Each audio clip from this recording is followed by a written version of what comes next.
Good evening, folks. I'm Sinto, LIBERIA Public Radio. I want to thank all of you again for tuning in this evening. We're going to have fun, and there's no question asked. And we say stay with us. It's just some todays. It's just some of the wonderful time in our lives, of course. We want to thank God for that. Our safety, folks. Lord Jesus, we want to thank you again this evening. This is a very special day that you have bestowed upon us. Thank you, my Lord. Thank you. We say thank you, Jesus, all that you have done and continue to do. Sometimes you drive on the highway, my Lord, and you're thinking to yourself, who's in this other car? Is that person drunk? I'm not drinking, I'm fine. What happened to the next person? But we have faith in you, and we know you're going to guide us. People come and swear all over in front of you, but God is there. God is just wonderful. And so every day that I have the opportunity, my Lord, I will continue to praise you and say thank you. Thank you for the wonderful life that you have given us, and you continue to bless this wonderful life. Thank you. Thank you, my Lord. Thank you. Jesus, though, we know we have two families. We're the diaspora. We have one family here that we feed, and we have another family back home that we feed. The disease is out there. People are playing politics with all of the cure and this and that. I don't even pay attention to it anymore. The only cure that I pay attention to is the cure that you approve. And with that, God, my trust and my fellow men trust in you. Help us. Help us as we go to work in those places infested with the disease. But yet still we have to work, my Lord. Because of the faith we have in you, we continue to work. And you never, never fail. You continue to guide us. You continue to guide us. And we want to remind all of us to say, you are the high mercy. Lord Jesus, we also ask you, our brother is in Ghana in a hospital. We pray and will continue to pray for his safe journey back to Liberia. We ask you to continue to provide angel of mercy, angel of healing. Heal him. Heal him. His job in Liberia is not done yet. I don't agree with him on many occasions, but he's doing a job. And his job is not done yet. Our brother Mabutu, we will continue to pray for you. And God's healing power is upon you. And you will come back to Liberia whole. Lord Jesus, we ask you to bless our country. Bless our leaders. And bless those who are in power to carry out certain activities to improve the lives of the Liberian people. Bless the Liberian people as well. And bless the country of Liberia. Bless the host country. With that, Jesus, we say in Jesus' name we pray. Amen. Okay, folks. First thing first. Today, wonderful, you can even see the ring. Wonderful 19th anniversary. I left from here 2011 September 10. I flew to Ghana to go get married to my wonderful, beautiful wife. And we got married. And on the 11th, we decided to go downtown and do it in the Ghana official law book or whatever they have over there downtown. So we went there and did it and registered and whatever they have. We did all that. And then when I went to the American embassy to do some paperwork, what have you, the people were glued to the TV of the tragedy, upon unimaginable tragedy. September 11th. I left from here. I flew from here. I flew from New York. Baltimore. I flew from Baltimore on Ghana Airway. Baltimore straight to Ghana. September 10, September 11, they have that mess. Can you imagine if I had just, God is just wonderful, man. Jesus Christ, you something else, my man. Hey, God, you something else, the way you can make people happy, the way you plan.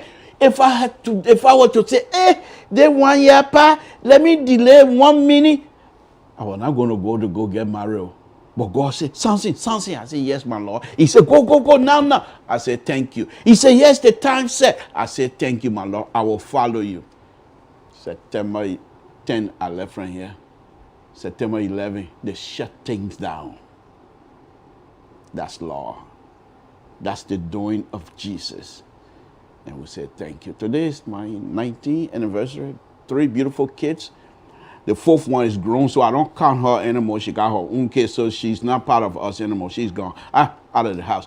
The other one, the other half foot in, half foot out. He's getting ready to finish to get to go to law school. So I still count him half, but other half I don't count anymore. But those that are still here giving me a hard time, pleading law with me and stuff like that, I still count them. And so the other one, the older one, I don't even count those that got their own children running around here with grandchildren. I don't even I call them my competition. And you know what I mean? They're competition. What's wrong with you? You think I'm gonna claim a 30, 40-year-old man and say that my son, I'm only 25-year-old? What's wrong with you, sir? Those people, I don't even count them again. They are my cousin. They are my brothers. The little one there who can say, oh yeah, but man, yeah, you ever the only one, the one not too old yet.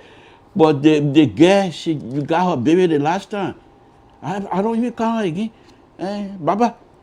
The other one who getting ready to go to law school, I still count him half. He ain't whole again. So that's how I do my children counting business. You think I'm coming to sit down here and start naming, counting the children, some of them 40-year-old, some of them, I beg you, those people that 40-year-old, they must say about the same age. You think a fool, they're going to be old man? I know old man. 25 years. In fact, some of the children that I got, they're older than me. Then he said, Mr. Toe, how? You go to know how?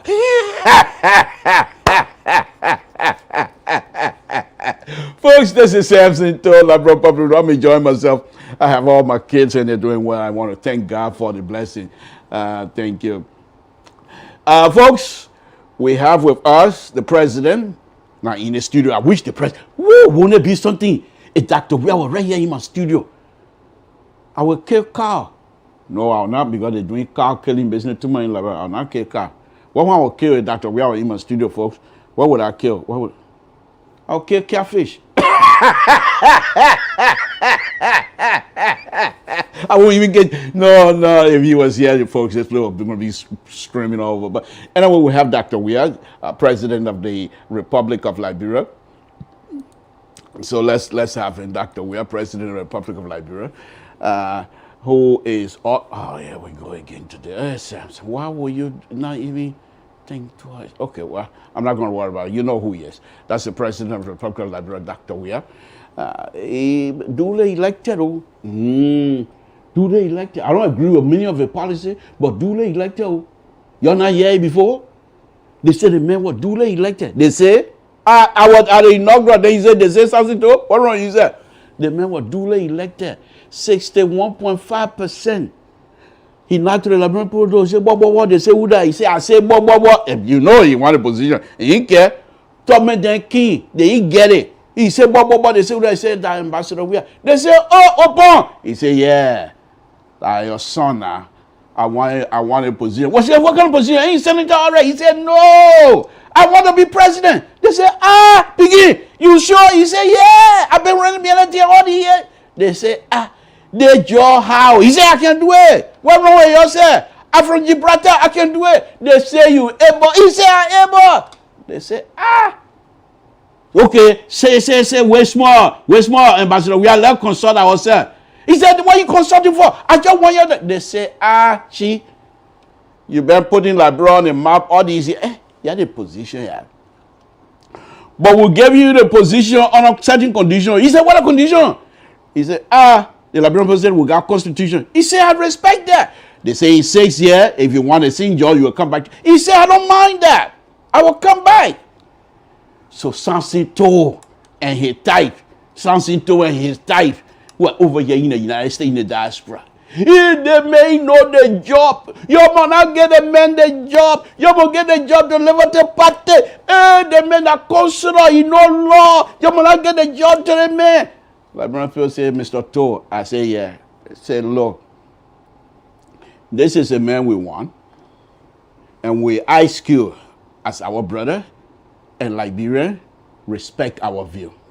I say, you're not hear me say anything again. This is a man you gave me. I respect it. I accept it. He's my leader. But I told them, I said, Liberian, in 6 years, I come here, I will be running campaign. They said, Mr. Toe, but that's what the Constitution said. Why you acting like you Abu like this? I said, I'm not Abu. They said, but wait till 6 years before you can be Abu. I said, okay. You know what the people are Abu, right? In the Indian show, those Japa there, the Abu. You know what I mean? Somebody who quick to want something. I want to they call it Abu. If you now know, then sorry for you. Anyway, so the people say, but Mr. Toe, one other thing will do for you. Since you've been saying there and you are our brother, one other thing will do for you. I say, what is that? They say, buy yourself a black book and copy down. I don't say jog now, I say copy down all of the things you think the president we're doing that you don't think is benefiting us, so that when 6 years come, you open your blackboard, you can just read it to us. I said, good. They said, but from now on, you can criticize, but you must do so with respect because they're our president. I said, okay. They say from now on, you can criticize, but you must do so with responsibility. Don't just come out here and say that we are wearing $500,000 shoes. That's not being responsible. I said, okay. They say you have to criticize, but any of us that watching you, Mr. Toe, we can say in our office tomorrow, we want you to respect us too. I said, okay. So, folks, that's the agreement between me and the Liberian. They gave me Dr. Weah. I respect it. I accept his rule. In 6 years, the blackboard they say for me to get, I get it, and we'll go that way. How you like that? Okay. Some real big personality here watching. Tomorrow, no, I can't announce it on LPR. I will put it up there. I can't announce what I'm going to do tomorrow, LPR. But anyway, folks, welcome. We're going to have fun tomorrow. Today, it's going to be rocky. It's going to be rocky.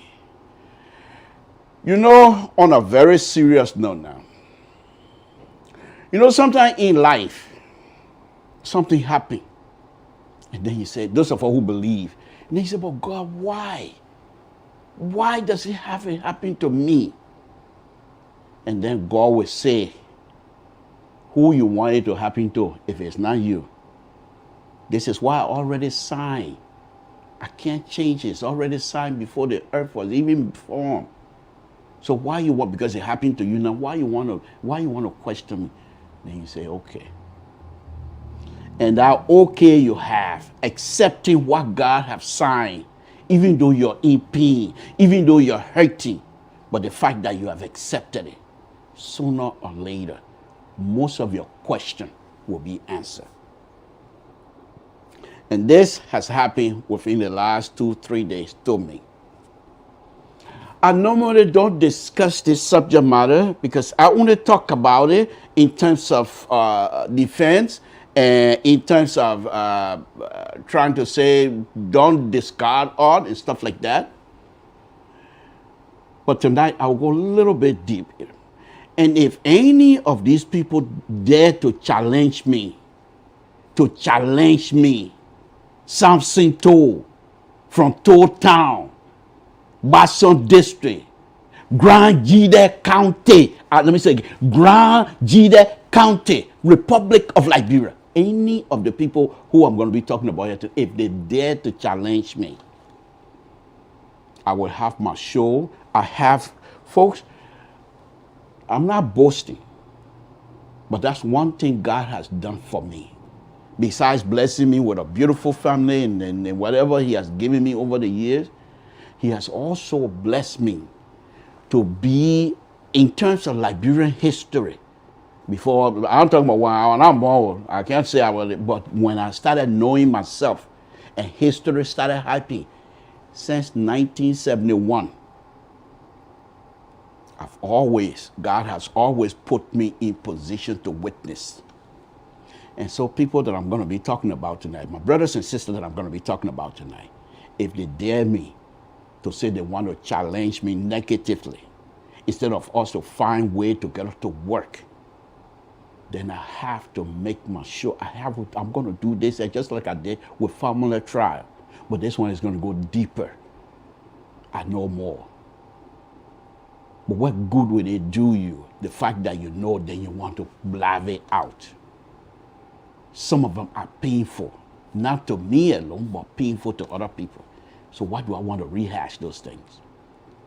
But as I was saying, certain time in life, when you have the lingering doubt about you and situations that you find yourself in, God is just wonderful. We always try to clear your doubt as to whether your doubt was right, you were right to have that kind of doubt, or there was no reason for it. Either way, it's going to clear out. Grown people get this thing, they say, When you stand up in the, usually they don't got no bridging ground in that country, way back. People used to walk on a log to cross. See, when you're standing on that log and you hold a big rock, you throw that rock in that water. Boo, boo, boo, boo, bubble will start coming until it hit the water. When it hit the water, the bubble that will come now will be a little bit different, will be dust. Then you know your rock has hit the water. So anything you do, it can't stay down. Why am I saying all of this? On a very serious note, folks. Tonight's show, let me do this here. No, before I go there. Tonight's show, about 2 or 3 days ago, there was a video that was going around. That video for me, I don't know about many of you, but for me, that video was important in my life. Was very, very important in my life. I know these things existed, but I didn't know that people have documented these kinds of behavior towards the people of Liberia from our own brothers and sisters. And so when the 1980 coup happened, which my little brother from one man, one pa, was heavily involved,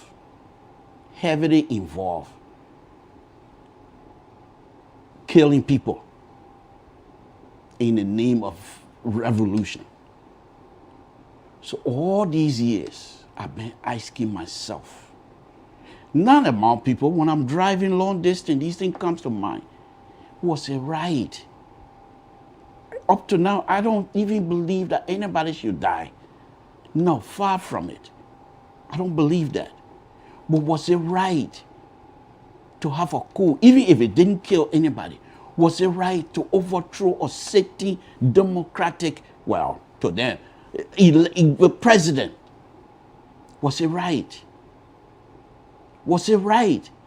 As young as he was, 16 and a half, was almost 17, to be involved in the grown men business when he should have been in school. Was it right?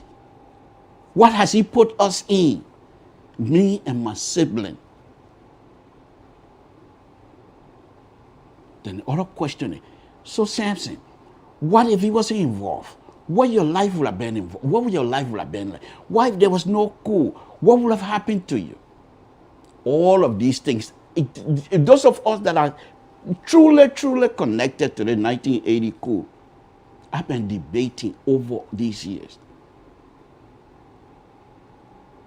And something happened here just a few days ago. There's a video that is going around by CBS 60 Minutes. And in that video, they really, opened the lid.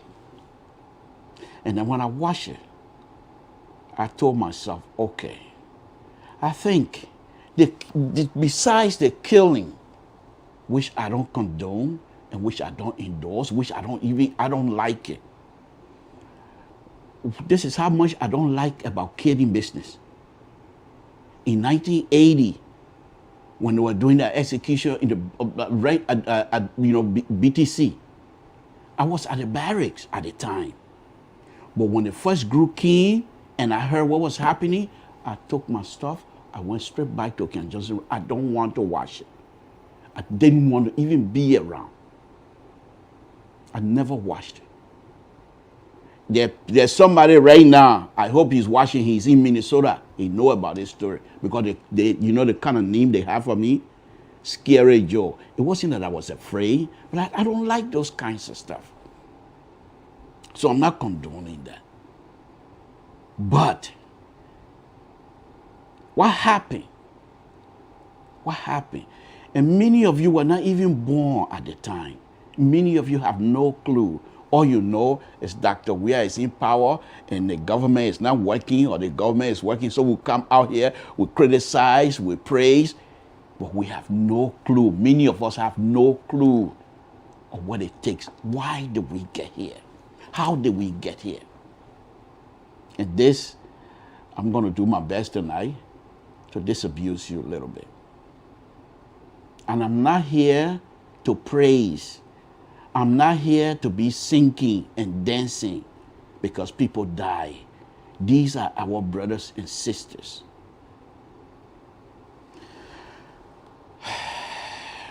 When I was growing up, it was my brother, me, my sisters, and a bunch of us. But I was the oldest. So we used to eat out of a bowl. When they cook, my dad had a table over there, then they put the food down, we eat.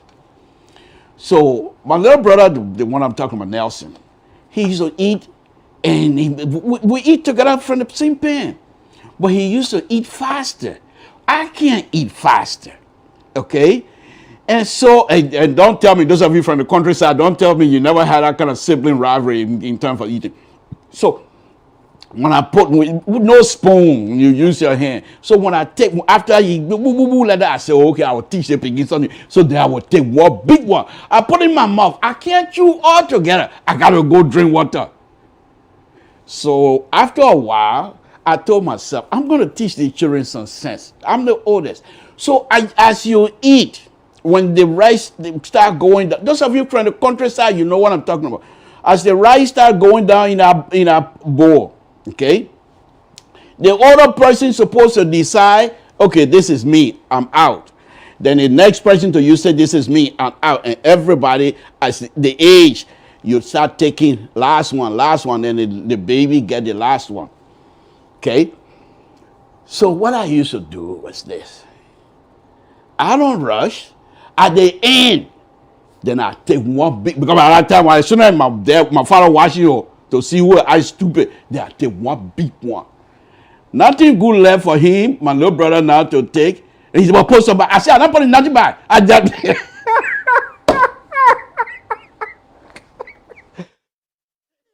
yeah, that's total. I said, I'm not putting nothing back. There's a fight. You know? So when we do this, it teaches you how to be the oldest. These things bring in feelings about each other. My brother, I really, really loved him. He decided, when we were in Monrovia, he decided he was going to save money, that after college, after high school, he was going to save money and send me to LU. He was a younger one. I was working as well.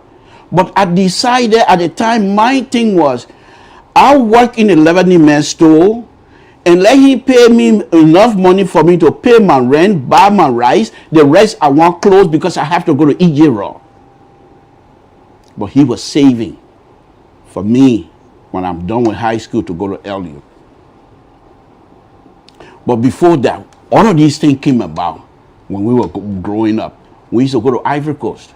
We get to Ivory Coast and they say, oh, the LIBERIA children, they're here now, we're going to teach them lessons. These are all my cousins in Ivory Coast, possibly to be specific. And then they'll start fighting. Of course, I flock them anyway. They can't do nothing to me.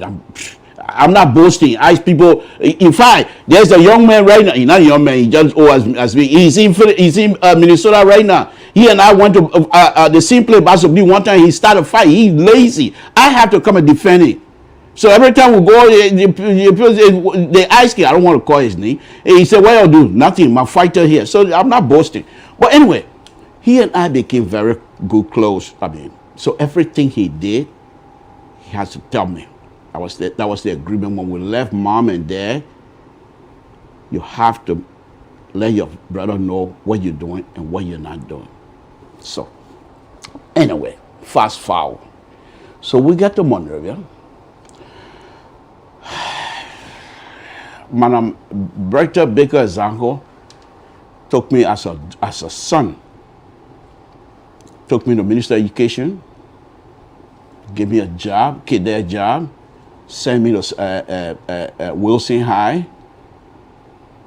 Go to school in the morning, in the afternoon, go to work. From there, go home. But what she did for me at that time was to say, every document that comes in this office, you read it, make copy, and you read it, and then you write report. What do I know about writing report? She had to show me how. She brought this one typewriter, a small little typewriter, and said, learn how to type on it. She did all of that. Another important thing she did, at that time Dr. Bullock was already there. She told me, you have to follow the, at that time political situation was getting hot in Liberia. It was around 78, 79. She said, you have to follow what is happening in this country. And I did. So my enlightening into political activity started at a very young age. I wasn't even, what grade was I in? I think I was in 10 or 11th grade. But I used to go to court when people, when a PAD member then get charged, they go to court. I used to go there and watch. One time I was there, and the Perry Mason of Liberia, many of you don't even know who Perry Mason of Liberia is. The Perry Mason of Liberia came in, and the entire place went wild. At that time, in fact, it was because of his activity that particular time, they made him Minister of Justice. That's Chelsea. Chelsea used to be Perry Mason of Liberia, used to represent poor people until he became Minister of Justice. Don't challenge me, oh, God, no plenty. But that's not the point. So, PAD started showing people when they got in Monrovia, they were putting people. We used to go at coconut plantation to have rally, and they start telling us what was happening. I have no clue. Interestingly, my brother, who was just like, what was he, 6th grade at the time, he took interest in that. Because he was so much involved in it, him and another guy, I will call his name because he's dead now, they call him Doodoo Ball, Moses' son. Doodoo Ball from Biaya Joseph. But they were just like brothers. In fact, at one time before they became the PRC, they tried to beat me once. They can't make it with me, please. You can bring 15 people, you can't make it with me. They tried to jump in one time because they came from Ivory Coast and they met me in Town. So when they met me in Town, they wanted me to leave my room that I'm in so that they can sleep there because they're the big boy. I said, you're crazy. You'll bring it on. But anyway. Oh, okay. I'll talk to him later. Anyway, so both of them, the last time they were in Town, there was a Parliament chief clerk. They call him Charlie Juan. Charlie Juan, you can't say anything about Toba. So they decided to challenge two of them, Moses' son and Nelson. They decided to challenge Charlie Juan, and it had some serious issue that afternoon. My mom and my dad have to ask both of them to leave Town because Charlie John wanted to go to Zwedru to bring people to arrest them. So Nelson said, I'm in the army, bring anybody. But anyway, they have to leave that time to go back to Monrovia. So when they got to Monrovia, things were hot on the politician, the PAD people. I'm just telling you that before I go playing all my videos so you will know the background.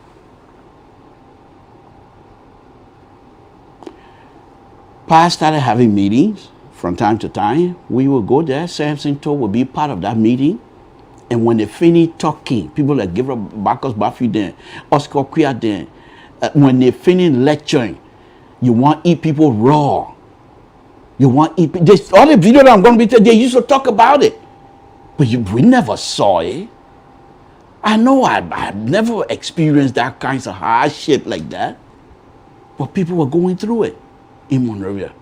I suffer in Monrovia. There's no question to ask. I suffer in Monrovia.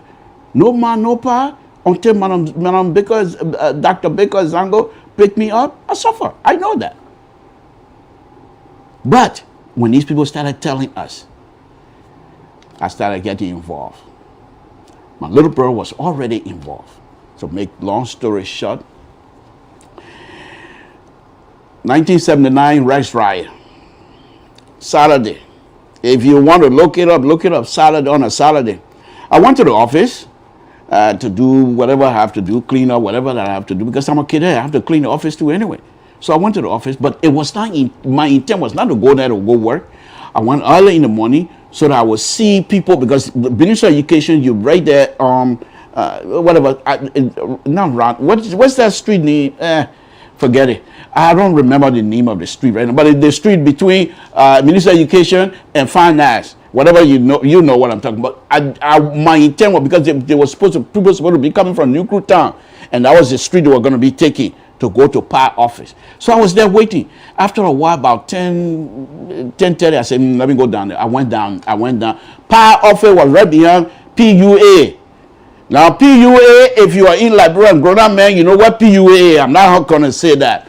But anyway, so we got there. PAR office, people started coming. Not many people, about 200-300. So right there and then, the army group came, the army jeep came, pulled the people down. Their bike was towards the fence, Center Street graveyard fence, on the other side now. I mean, not Center Street, but Getty Street graveyard fence, because Center Street is on the other side. Getty Street graveyard fence. After a while, another jeep came in, police jeep. Dr. Hare, who was working with Minister of Education under Dr. Budget Baker's uncle, his son. I know him because he used to come there and I used to talk to him. He's a handicap, so I know who he was. I don't know his name. But then there was another one guy, light skin, young captain. He came, he said, oh, the army people not helping them. The army people part of them. He told the police, I want the people that PAR office, that's fine, but this sidewalk, that government sidewalk, I want them out to go into private property. The fence of the PAR fence, it wasn't anything more than 35 by 45. And you want over 200-300 people in there. So they started using their baton to push people into the fence. Don't challenge me. You do that, you're going to waste your time. Because I was there. So they started pushing people, using the baton to push people in the fence. So when they pushed everybody, tried to push everybody in the fence, there was no more space. So the rest that was on the other side towards Ronald Street, they jumped. That was the first group, got to Ronald Street. When they got to Ronald Street, they took up going towards Broad Street. The riot started. I follow. Not that I wanted to I just wanted to see what it was. In less than an hour, the smoke in the city, if people start using tear gas. And guess what? Some of the police and some of the army people were telling the protesters, you all use potato green. When rub the potato green and rub it in your face, it will take the tear gas away. People started using it. And then those that they brought from Shuffling area, the army people that came from the Shuffling area, they were there to really stop the riot. But by that time, it was out of hand. Okay. Fast forward. PAR leadership were arrested. Around 1970, around about August or so, they were arrested. After they were in hiding for weeks. They have to turn, some of the preachers then go and get them to turn them in. They put them in jail. They were arrested. When they were in jail, because I know this for a fact, that many of the young people in the army were members of PAR. But they brought some people specifically from Shuffling area to guard these people, and they used to flog them. My brother in South Dakota right now, he used to cry. He was in the army. He used to cry. Let's move forward. So the last time they were in jail, that group were in jail, the government decided, according to the story, that they were going to kill them. So before that, a week before that, I was at the barracks. When you go to the barracks those days before, now I'm talking about now, but when you go to the barracks, they have you on your right hand side as you go past this, where they always have a wake keeping. It's a big, like a church steeple, but they always have, all I know, they play band over there, they do wake keeping. Then as soon as you pass it, they have the MP headquarters. Then as soon as you pass it, go a little bit further. On your left hand side, now going toward the ocean. On your left hand side, as soon as you pass a little, they have the Murray Quarter, I think it was Murray Quarter, okay? Office of Murray Quarter, whatever they call it, okay? Now, as soon as you pass that, then you have a brigade headquarters.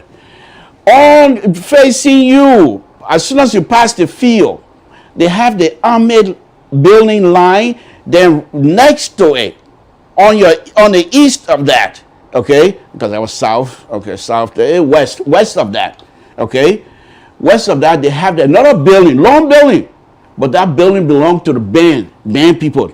And I know these things because I used to stay in the barracks.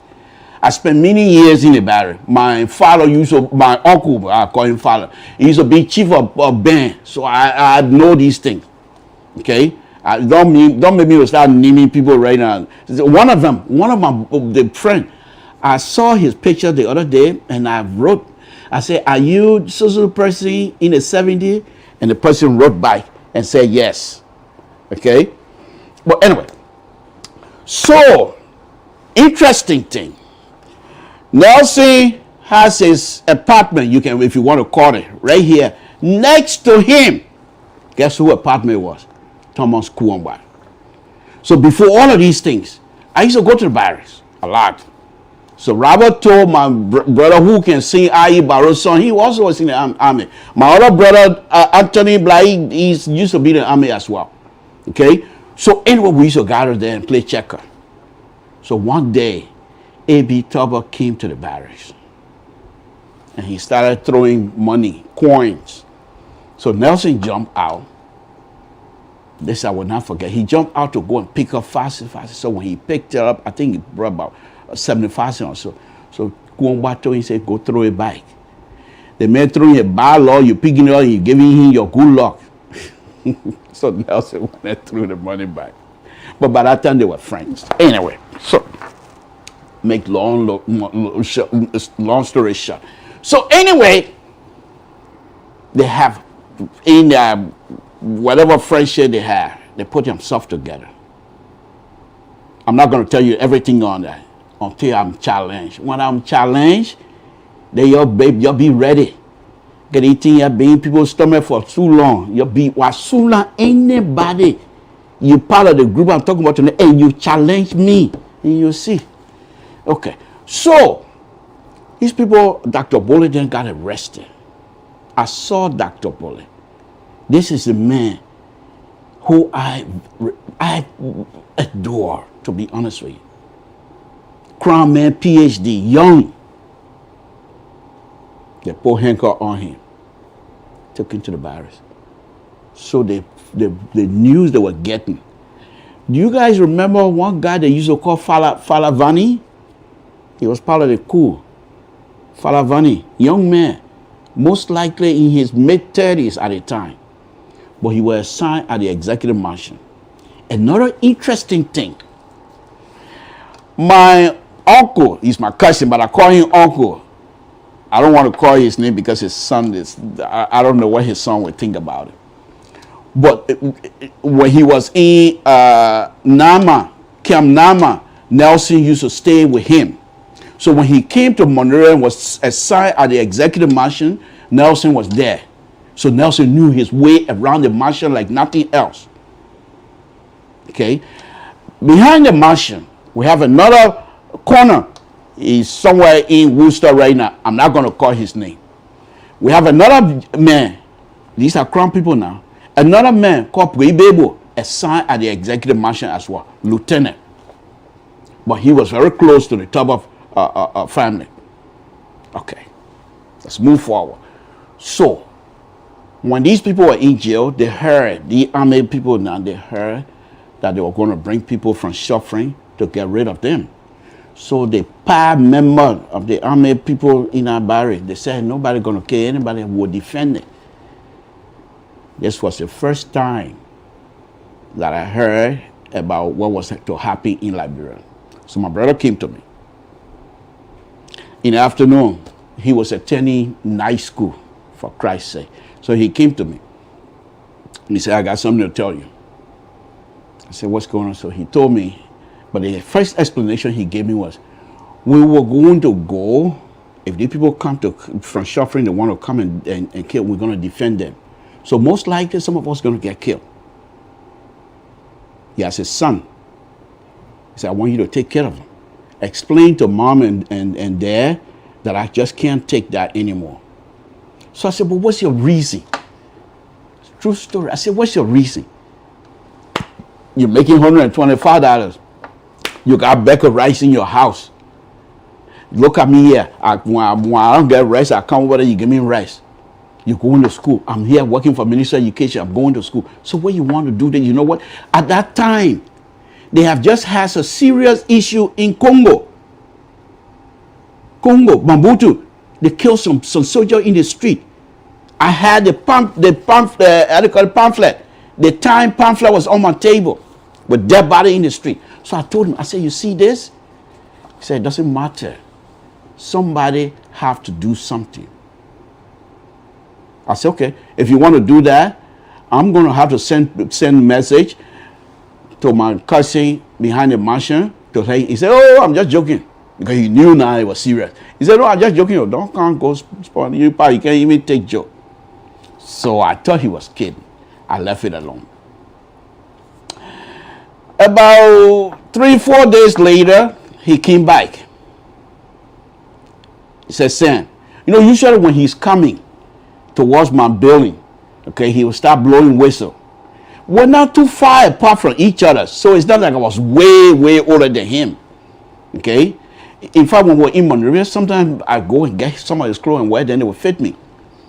So he will start blowing whistle. He comes, and then when he came in that afternoon, I said, what's going on? He told me, he said, the thing I told you the other day is very serious. But within 2 to 3 days, we will do something. So I said, but you can't do that to me. Yeah, I am. You say you're saving money for me to go to college. And I'm now trying to go to school. I don't drink anymore. I don't even smoke anymore. I'm taking it serious now. When something happens, then what am I going to do? Who am I going to... You know what we're thinking? What was the reason I was japping me? Because if he start foolishness and something happened to me, that will break down my EJ Raw business. You see where I'm going with this? But as an older person, I couldn't tell you that. So I told him. But that was what was in my mind. I'm being truthful. So, he said, this time around, I'm sorry, but it's already set. I said, who are? He said, I'm not telling you. It's okay. So this is what he told me. He said, just to ease your mind, some of the people involved, you know them. So tonight, we will be having a meeting on the beach. And the beach, the straight road from that goes through the barriers, straight over there, that's a football field on the beach. He said, on the football field, on the beach, we'll be there. I said, okay. He said, you can just come. You don't even have to see, but you will see them. And you know them. You know some of them. I said, okay. I knew Jacob Swain. We used to, well, not me now. Before Nelson then moved into this building I just described, they used to have another building past the BTC elementary school down the hill there. Those of you that know BTC those days, now you know what I'm talking about. They used to have an elementary school right there. Behind the elementary school, they have this big building where many army people were. Jacob Swain, his house, whatever he was living, is about maybe 100 feet from there. So every morning when he coming out, when I'm there, I see him. In the afternoon, I see him. Okay. So anyway, that evening, I took upon myself to watch. So I went there. When I went there, apparently they have just gotten through their discussion. And before I got there, he said, Sam, oh, then Thomas Kwamba. You know who Thomas Kwamba's wife was at the time? They call her Phoebe. So don't challenge me, please. She's I believe, Loma girl. Beautiful young girl at the time. Okay. Saying, oh man, what's going on? I said, he said, oh, we're just talking about they kind of gay here, blah, blah. But I knew what it was. So I didn't say anything. I went home. And then I knew that this thing was very serious. So I asked him, can you stop by tomorrow? He said, okay. So in the evening, on his way, he stopped by. And I said, please don't do that. He said, this is what he told me. And for that reason, I told myself, you can go. He told me this. He said, look, if I die, I sacrifice myself for you and many other people. Liberia will never be the same. At that time, Madam Ezango, Dr. Ezango has given me a book written by one former foreign minister for Idi Amin. I think it's called Blood something, that was reading how Idi Amin was, he brought people, his people, and how they were doing stuff like that. So all of those things was going through my mind. I'm like, wow, this is ridiculous. So anyway, I said, okay. There's another young lady in New Jersey right now, because I mean, she called me most of the time. She used to live in the same house. I'm not going to call her name. Her mom, they call her my old mom. So she came to me, because when Nelson left, I was troubled. So she came to me, cruel woman. She said, I don't know what your brother just got through telling you, but you don't look yourself. But whatever it is, trust God. I said, okay. The next day, I forgot everything.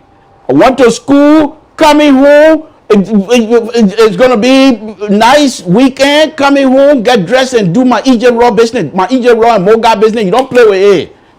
I forgot everything.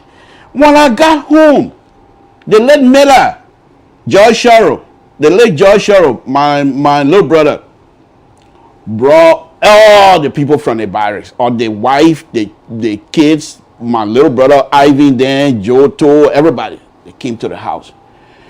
He says, Sam, Nell, we call him Nell. He said, Nell said, he's gone. I said, what do you mean? He said, well, the thing he told you about, he's gone. So if anything happened and you find his dead body in the street or anything, if they don't want you to bury it, just leave it. But he's going to take care of mom and dad, he says. At that time, it was around 5:30. Where in Monrovia am I going to go look for someone who intended to be part of this thing? Nowhere. Nowhere. I can't cry, because if I cry, we have some police.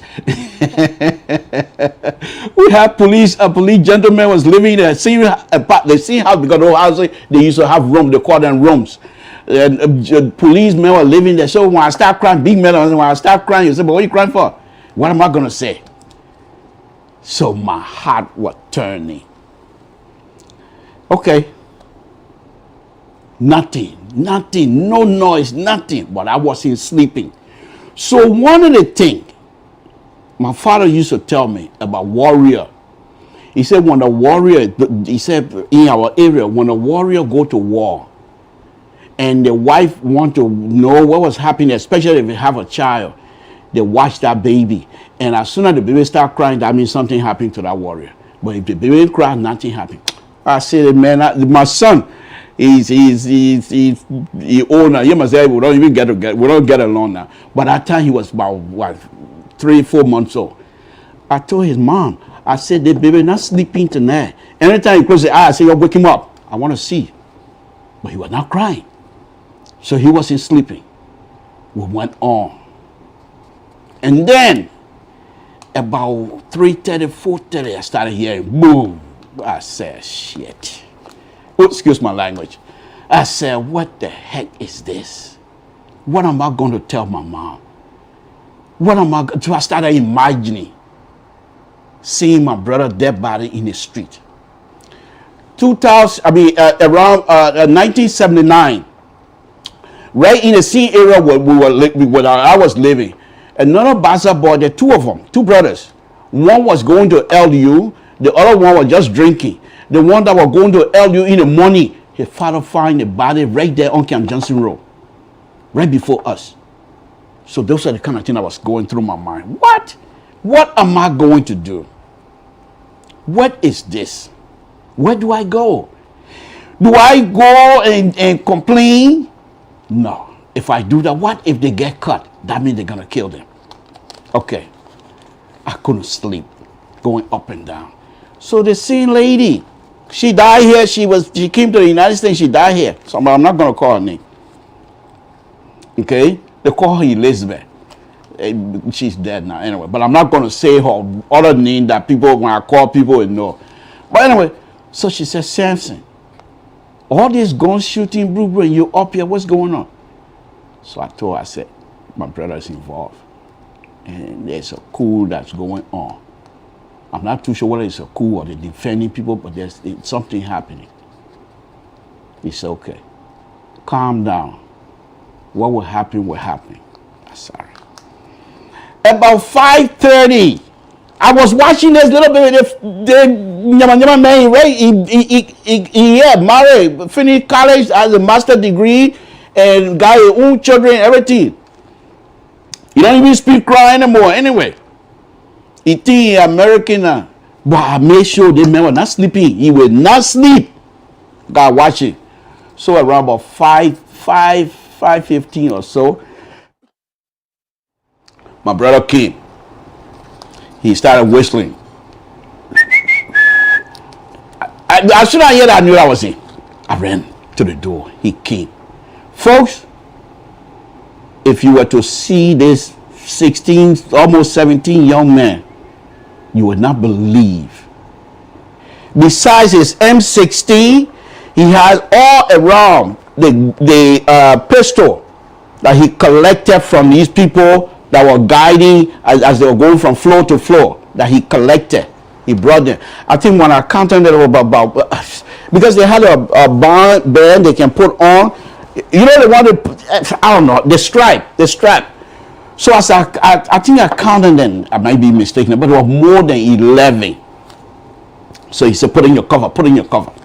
I said, okay. So I said, sit down and drink some water. He said, I'm not drinking, I'm going back. I said, no, you're not leaving from here anymore. I got you. I'm not going to let you go. Sweaty. His whole fatigue was, completely like somebody from swimming with their clothes on. He said, I said, let me out. Speaking heavy crown now. Soldier. I said, I'm not moving. Sensei, that's so you guys get out of the way. I said, I'm not moving. I put my hand to the door like this. So the same lady, Elizabeth, came to me. My bike was turned to the hallway. She came, knocked my shoulder. I turned, she said, get out of the way. The man you're looking at, he's not your brother. Get out of the way. Look at his eyes. He's not your brother. If anything, if he found you will get your brother, but this man is a different person right now. I said, okay. I got out. He left.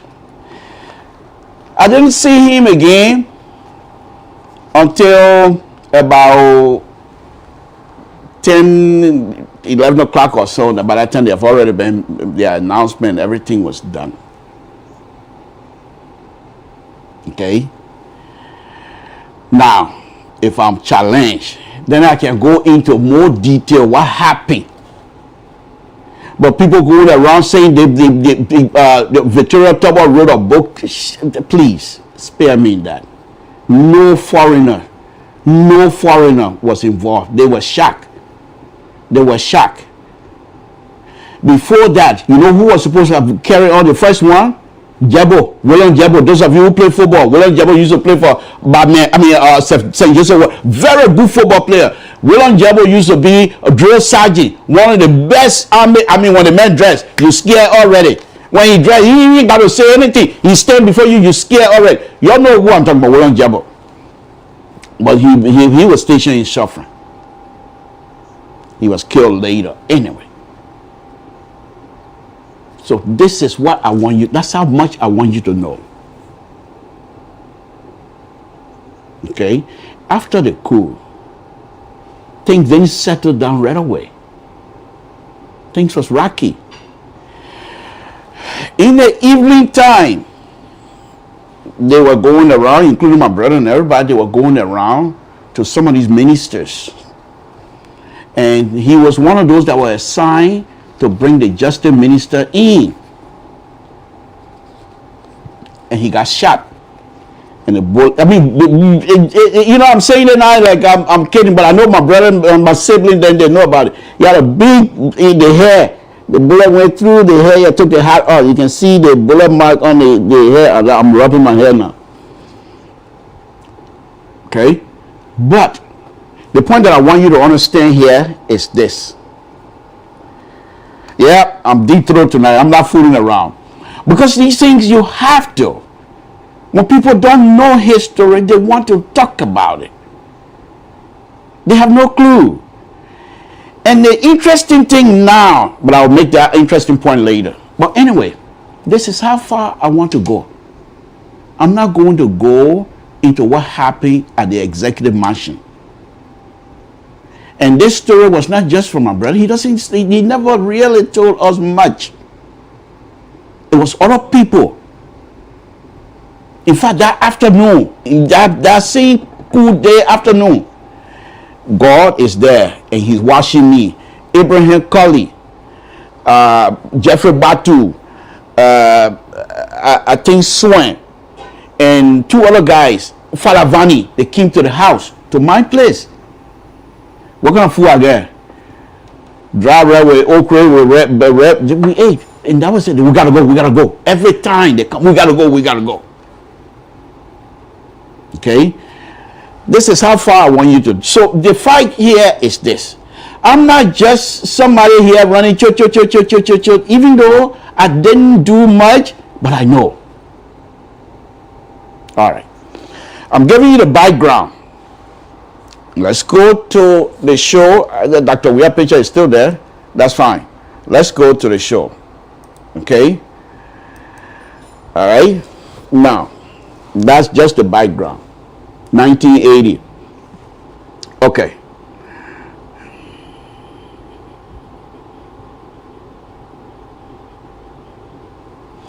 Now, folks,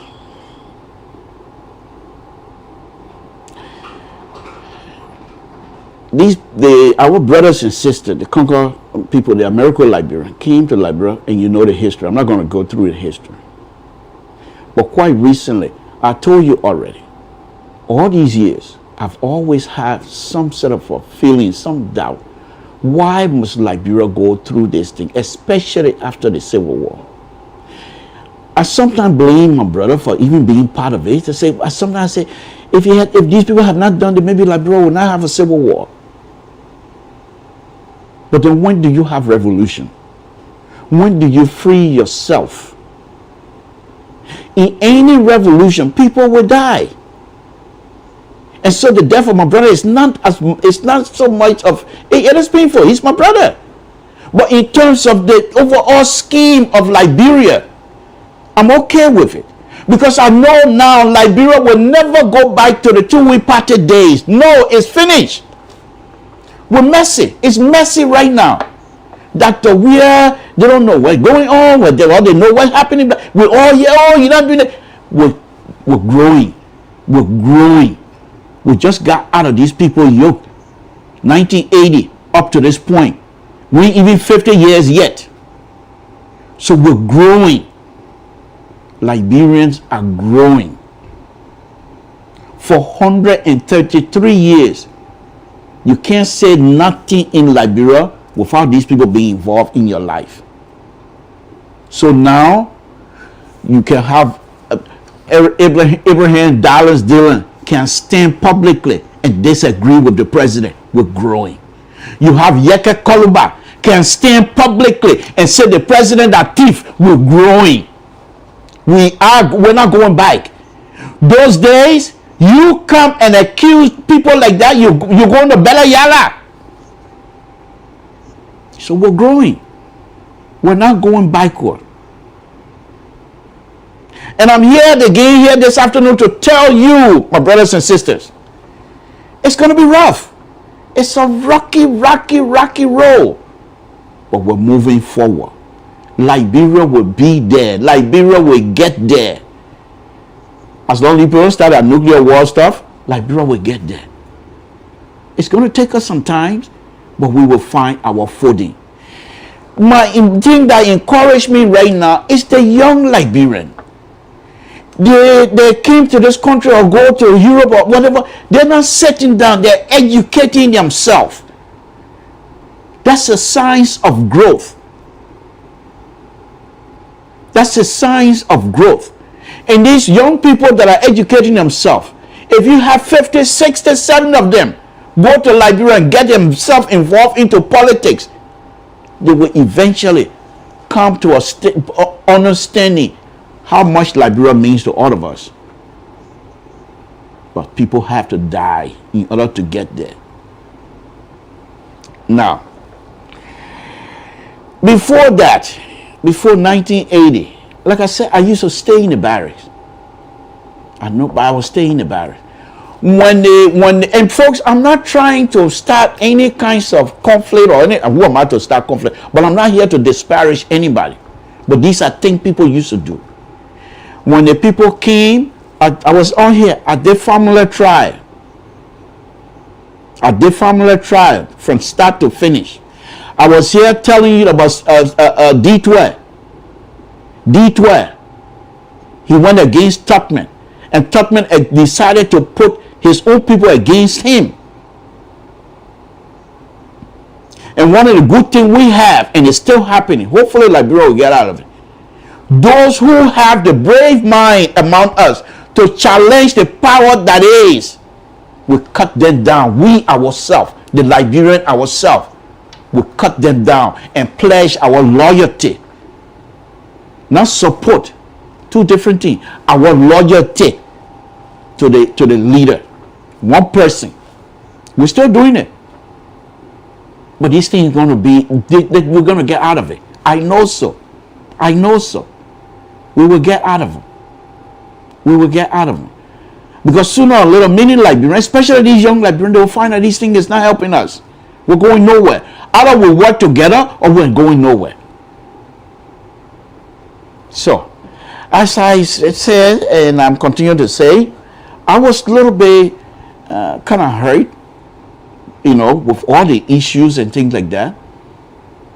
But I'm glad that my brother participated in that. Not the killing aspect of it, but turning over this rule, these people rule in Liberia. And quite recently, like I said, what gave me a little bit peace tonight as I'm speaking to you is this video that's been going around.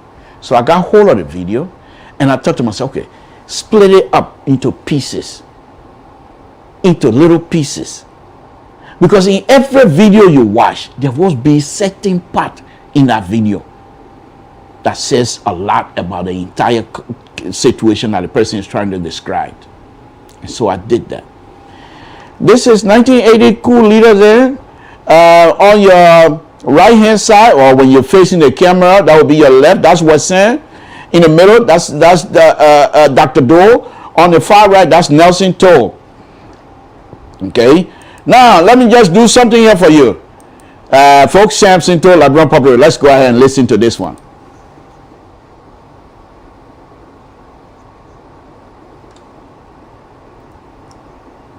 So why? Okay.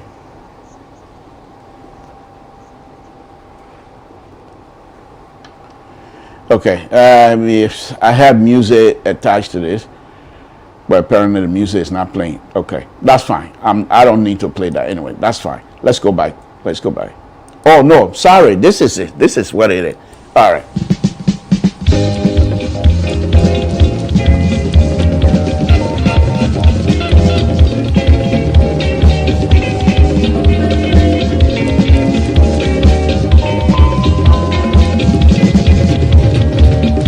Soldier mama, who born soldier oh mama, who born soldier mama, who born soldier oh mama. Say the lady woman you can go, that she born a soldier. I say the country woman you napa, that she born a soldier. Let's go back. Time is fast spent. Let's go back. Let's go back. So, okay. So, quite recently, like I said, I came across, and every one of you most likely have seen this video, where 60 million went to Liberia and decided to do this piece. And you can see the issue here is with the leaders. And let me read something to you here very quickly, okay, before I start playing this video. Okay, let me read something to you here. This, what I'm about ready to read, that was annual message from Dr. Tuber, 1974.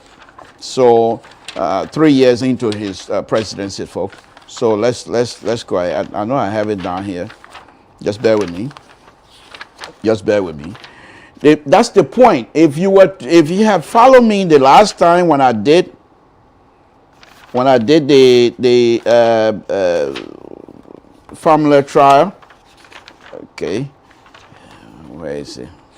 Okay, when I did the formula trial, GAAPA was questioning formula. Who sold us? Who sold us as slaves? It was you and your people. We gave you position in Liberia, a Liberian talking to another Liberian. We gave you position. We allow you in our community. And this is how you repay us. Go read it. This is Liberian speaking to another Liberian, a lawyer, an ambassador. And he's saying the government they allow him in their community. Go and read it. You'll see it. Okay? Okay, the part I don't want to read the entire thing. But anyway, what Thomas said at that time was this. He said the unfortunate majority. The unfortunate majority. He referred to us that. So let me don't waste your time. Let's watch these videos and I'll come back to talk about them little by little. Let's watch this. Let's watch this video. Liberia, a nation on the east coast of Africa whose roots are in the United States. Liberia, a nation on the east coast of Africa whose roots are in the United States. A nation in the east coast with a root in the United States. Okay, let's go ahead.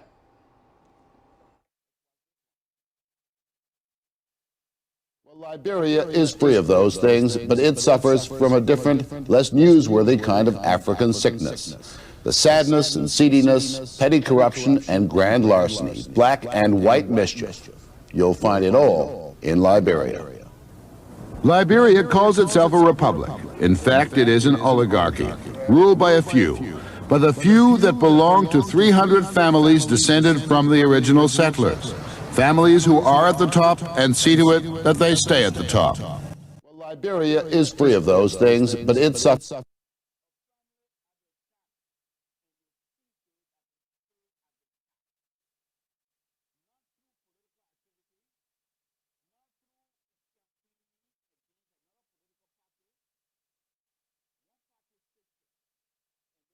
They're going to stay at the top. They're going to stay at the top. Liberia, they stayed, the leaders, they said, no matter what, we're going to stay at the top. So if you have a group, 400 or so, decided no matter what, 1 point something million at the time, we're going to rule them. And they're not going to come into this position. Nothing. Whatever we do, we're fine. Why will you treat your own people? You came in and you met people in there, but they consider us uncivilized. It's all in here. They consider us uncivilized. If these people, they were gambling and they lost big time. Because if they were smart at the time, they were going to bring all of us together. As a country, we're all black. They are not white. We're all black. So can you imagine if we all were to come in together? Do you think we're going to have these kinds of stuff that we're having right now? No. But they decided they're going to suppress us. They're going to dominate us. And not only that, the the Liberian resources, the natural resources of the country, they want it for themselves. And they will give you what they think that you need to have. And people are complaining about 1980. It was overdue. So when I came across this video, I felt within myself, okay, I think even though I don't condone the killing, But I think this thing was, if it was supposed to be. Why were we, the natives, we can't go to college, the university in numbers. We don't even have high schools in our areas. In Granjide, most of the high school is in Zwadru. So if you live in Town, you finish with Town Elementary School, you have to either move to Monrovia, or you move to Tapeta, or you move to Sonicre, or you move to Zwadru for further education.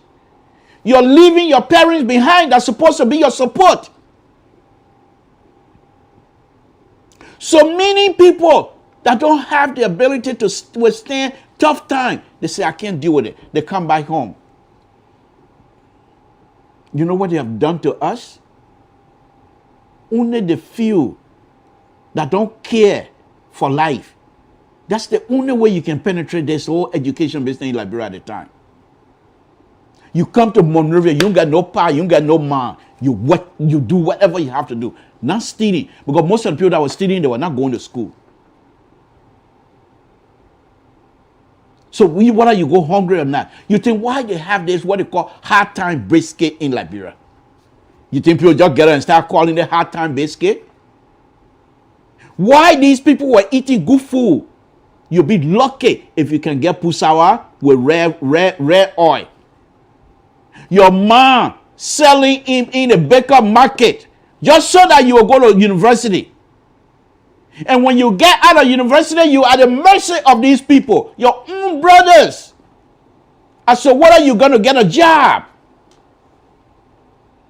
In the meantime, the Tobo family, they send all their children to America for school. When they come back and run, they end up play that year. They start running a corporation. Which is fine. That's private industry. That's fine. But we know where they're getting the money from. Why? Another thing here that I'm going to go ahead and make this comment. The Black American here in the United States, the African American in the United States, at that time everyone knew about the story in Liberia, because in the 20s they came about people trying to sell slaves in Liberia, and they investigated that. Either 20 or late 40, I don't know what time, but they investigated that. But they knew exactly what was happening in Liberia, because people from Harvard University used to send team in Liberia to go look, and they saw the way people were being treated. Then they have the nerves to say they want freedom here in America. Black people must be free here in America, because the way the white were treating them was not right. Yes, still, people like Jesse Jackson, people like Andrew Johnson, those people were quite aware of what's happening in Liberia, but because they were people, black free slaves, they were not opening their mouth on them. Tobo and the rest of the people used to come here. When they come to the United States, most of the black civil rights leaders will go and meet them without questioning. Why are you behaving like this toward your own people? When they come from here, they see no pressure. But yet still, they fight for freedom here. They fight for freedom in South Africa. And I bet you the only reason why they're fighting for freedom in South Africa because they were white against black. But what happened to the black against black in Liberia? Why were these people not involved? They allow Firestone. To make deal with just 400 or so people, family members, to keep them in power, to dominate, suppress. Not a good school. Not a good school. You heard the other day when I was doing total stuff, Alfonso who is my little brother here, used to walk 2 hours or so from his village to come to Town for school. He was young, maybe 6, 7 years old. You asking 7 years old to walk that distance to come to school. Because he got high hair, that's why he's educated today. He not listen because he got a million of you. That's what happened to you. You left your village. You say, I'm not even doing Agwan Monreal. Then I play to get school, I went there. We all going to suffer. That's what it is. Why were these people behaving like that? And so when a coup happened, I don't condone the killing. Let me say that again. They gambled and they lost. Big time. They're not going to get it again. They will get it. I'm not saying Congo people, whoever Congo people, whatever they are, it's not like they're not going to get power. But in order for them to get full government power in Liberia, they will come and mingle with us. They will work with us. You can't come and say, well, I'm your Congo man. And no, you got to have support, true support from Maryland County, from the village, from Grand Gita County, from the village. Many of the, all 15 counties will have to support you. Truly, truly. One man, one vote.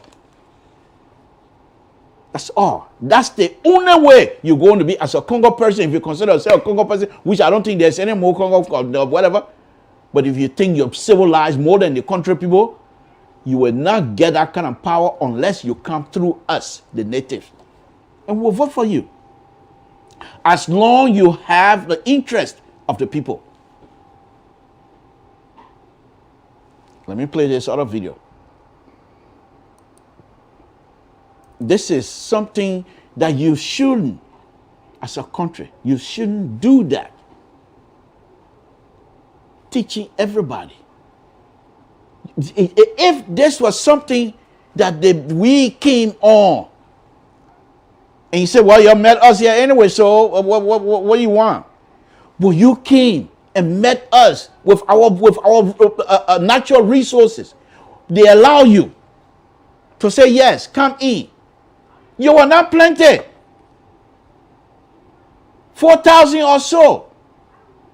But you decide no matter what, whether the person have little education or not, he will not smell no government job. He will not smell any kind of power in our country. Only few family. I hate to hear the kind of conversation the Congo people having with the Toba family. We've been having it for 130 some more years. Under your leadership, the people took it away from us. Most likely. For what? Why is that? Why were you treating us like this? Why were you doing this to us? People got to clean your chamber. They got to clean your toilet in order for them to go to school. But your children, they can come to the United States and go to school. Then when they come back, and you are here, one of the Bonav's son, when they come back, they consider us uncivilized. Uncivilized. And so when things was ready to scatter, when things was ready to jackla in Monrovia, jackla big time. Big time. Now, they brought war. It's fine. Fine. They want something back, that's okay. They fought war. Those who survive, survive. The revolution continued. You think a civil war just because that's part of the revolution? You think some of us don't know that? You think we're stupid? That's part of the revolution. The revolution now has gone to a different stage, intellectual stage. And you don't have the numbers. And so you will come to us for you to get the number. Even if you have the leadership ability, you have to go through us. Liberia, we're not going backward. Let me play this other one. It states that Liberians were originally Americans who were forced by conditions to seek asylum abroad from their deep degradation. And so they landed on this beach as colonists, American colonists, who imposed themselves on what they called the uncivilized natives. Africa was as alien to them as it was to the first white settlers elsewhere. And just as in the white settlements, everything that was done in the name of Christian civilization. They brought with them their Western religion and proceeded to convert the natives to it. The result has been a unique Christianity with echoes of an Africa as old as life.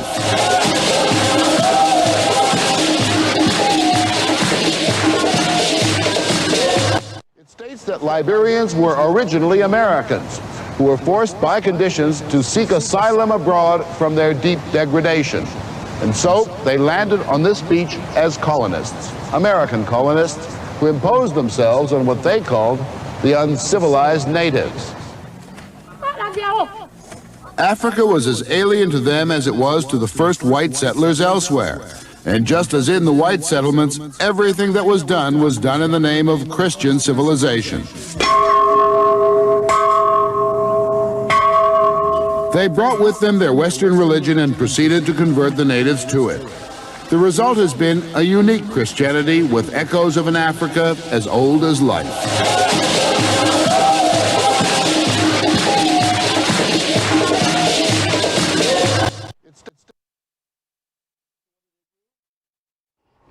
What do? The oldest trick in the world. They decided we're going to go ahead and talk about God. Who among us that don't like God business? So they use that. That's okay. That's okay. But they're preaching. You see, this is the funny part about these people's behavior. Here in the 60s, in the 50s, the way they were treating black people, the same white Christian here in this country were using the Bible against treating because they were treating black people bad. They were using the Bible. They can go in the Bible and make reference to that. So these people came, our brothers and sisters came. They're just as black as we are. They came. Some of them from Bebeto, some of them from the island. They came. But then they feel that they were better than us. Forget about being better than us. But we don't deserve anything. Whatever they were, the Lanco, they brought Lanco in. Lanco is in Yekepa, in Nima County. And folks, don't challenge me. I used to stay in Bapa. So we used to walk from Bapa to go to Grassfield, to elementary school. The elementary school in Bapa was not something that, some people don't want to do that. Lamco is right there, not too far from Grassfield. And in Grassfield, they have the other school where the so-called little something told them want to be Congo people send their children there.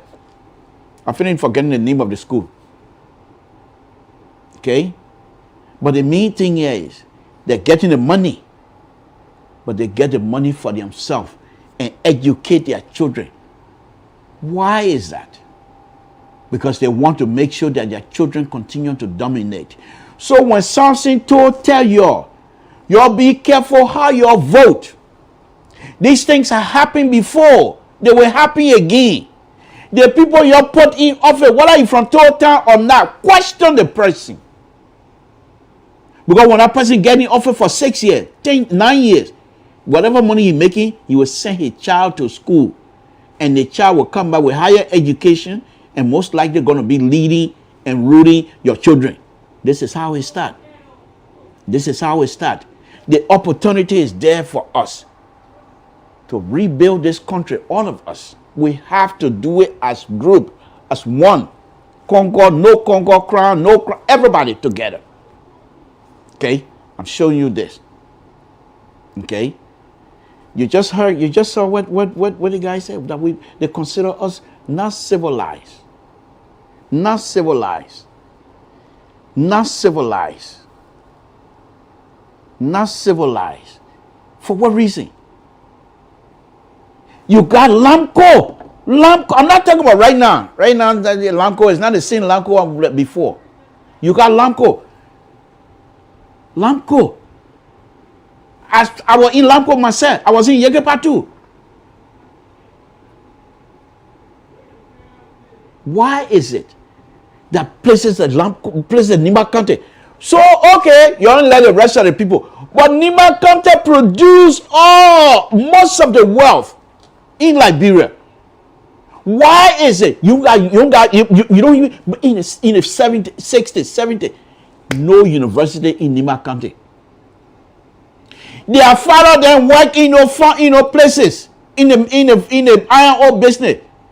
Then their children will come to Monrovia just for college. For what reason? For what reason? They think y'all are afraid of it not happening. Y'all not get a number. Politics are number game. You ain't got a number now. You will come through us because you are our brothers. We're all brothers and sisters. What are we going to say? Congo, y'all go back to America. You're not American. You're Liberians. Crown people, y'all go to Africa. We're not going anywhere. We're Liberians. So guess what? We have to work together. But because you people gamble, and the gamble pay, they ain't pay it all. Now, we're all starting now. Yeah, you say, oh, but look, you took us out. We came by and brought the civil war. Okay, that's fine. That's revolution. People are gonna die. We know that. Those of us that have been fighting, we know it was coming. Let me tell you one other thing. My uncle, Paiboto, when I was resisting to come to the United States back in 1980, July of 1980, when I was refusing to come, because I didn't want to leave Egypt raw. Well, my brother is a big shot in Moran. Why am I going to leave? He said, you know what? Go. Because this thing here is not going to end. He said, you saw how many people that was killed. They got children. They got relatives. You think they're going to forget it? The country is not going to remain like that. He told town when that old man told me. He said, you better get out of here. So we know that's revolution. So we're not blaming anybody to say there's another person. No, it was coming. Because for 133 years, then out of a sudden, though then just come and become president. What is the leadership skill that they have? Even the progressive. What is the leadership skill they have to be able to put things together? They were learning as they go along. Mistakes were being made because of what you did to us. Because of what you did to your own brother and sister. And I have a proof here. I have it here. GAAP questioning formula. Who sold us? Who sold us to slavery? And then he told family, family, remember now, Vi warrior. I'll say Mene man. Maybe when I say Mene, you say from Freetown or Sierra Leone. I say Vi, Liberia. But guess what he was asking family? We allow you in our community. I'm paraphrasing now. We allow you in our community. Is this how you repay us? Listen to that kind of stuff. And Tuckman sat there, knowing full well, family had nothing to do with the subversive, whatever they call it in Monrovia. Why you think people are not even right? You are lucky. You think, well, man, you were lucky. The young Liberian nowadays. You think they were back in 1950 or something? They were not going to let you do that. You think they will let you push them around? But their grandfather, their father then were passive. To say Tottenham doing good, you're not leave it. Look how much issue Dr. Weah is facing. Look how much. So now, okay, let me say this here. So let's just suppose Dr. Weah stealing. The amount of money Dr. Weah, if he was stealing, the amount of money he's stealing now, compared to that of Tubman and Tower, you can compare them? Man. This is not the way to live among your brothers. People were paying taxes up in the countryside. Let me play another video. This is not the way you gamble and you lust. It's simple as that. Now look at Tubman. They call it democracy, but you look at Tubman. In Monrovia, they got cars. In Monrovia, but you look. This is the Liberia most familiar to Americans, the Liberia of President William Tubman. He ran things as an elected dictator for 27 years. It had the look of 19th century America in blackface. Tubman insisted on things like silk hats and frock coats. Everyone, diplomats included, sweated it out in the West African heat. But the clothes clearly defined the classes. The only thing the colonialists had in common with the natives was the color of their skin. It was ruled by elite, by the top 300 families who could trace their lineage back to the Exodus. This is the Liberia most familiar to Americans, the Liberia of President William Tubman. He ran things as an elected dictator for 27 years. It had the look of 19th century America in blackface. Tubman insisted on things like silk hats and frock coats. Everyone, diplomats included, sweated it out in the West African heat. But the clothes clearly defined the classes. The only thing the colonialists had in common with the natives was the color of their skin.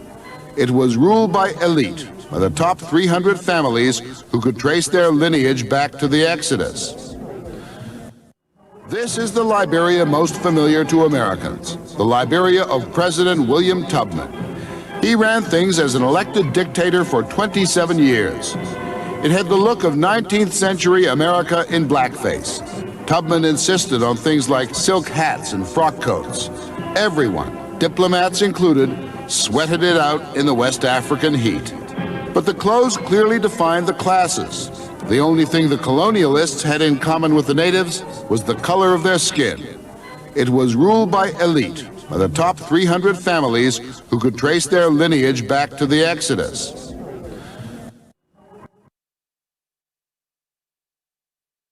Yeah. People writing, we must forget the past. Of course. I'm in favor of forgetting the past. I'm doing this. The reason if you probably just come here, you didn't see my video from the beginning. My little brother, the late Nelson Tour, was heavily involved in the coup. And let me just explain that again. All these years, I've always doubted myself as to whether he did the right thing, besides the killing. As to whether his involvement into the revolution that changed Liberia, as to whether he did the right thing. All these years. But when I saw this video, I felt that I have to do it to clean my spirit. And it's not about you. So you can write, yeah, but you go kumbaya, we all kumbaya. But let me do my show. Okay? So that's taught me. You know what year that was? That was around what, 60, 68, 70, 69? Why will you have people to carry you on their shoulder like this? Is that the only thing we go for? And Tubman, during the election with D12, he told the crew people, D12 is not a real crewman. He's the kind of crewman that the people consider subservient to the real crew people. And that he's not, knowing full well, that's how deceitful they were. Knowing full well that he and D12 have gone to school together. That D12 have duped them anyway. He and D12, they were friends. When Tubman, one time he was going overseas, D12 gave him some money to buy him some shirt. He went and used his own money. He said, you keep your money, I gave you the shirt free. So they were friends. But time for election. Because he knew very well they don't have the numbers. They don't have the number. But we, the natives ourselves, will bring these things on us, on ourselves. People started pledging loyalty, natives pledging loyalty to Tubman. So these people use that. They use that on us like nothing else. Let me play another video, folks. Okay. Let me play this other one here. Samson told LeBron Public Radio. Was replaced by this man, William Tolbert. The president still sets the rules for dress. The leisure suit has replaced the frock coat. There have been other changes, but mainly in look and style. It is still ruled by elite, by the top people who regard the nation as a private inheritance. The president disputes this, says Liberia is a democracy. It does have an American-style constitution, a Senate and a House of Representatives, and free elections. But there's only one party, and that's been the case for all of this century. It was replaced by this man, William Tolbert. The president still sets the rules for dress. The leisure suit has replaced the frock coat. There have been other changes, but mainly in look and style. It is still ruled by elite, by the top people who regard the nation as a private inheritance.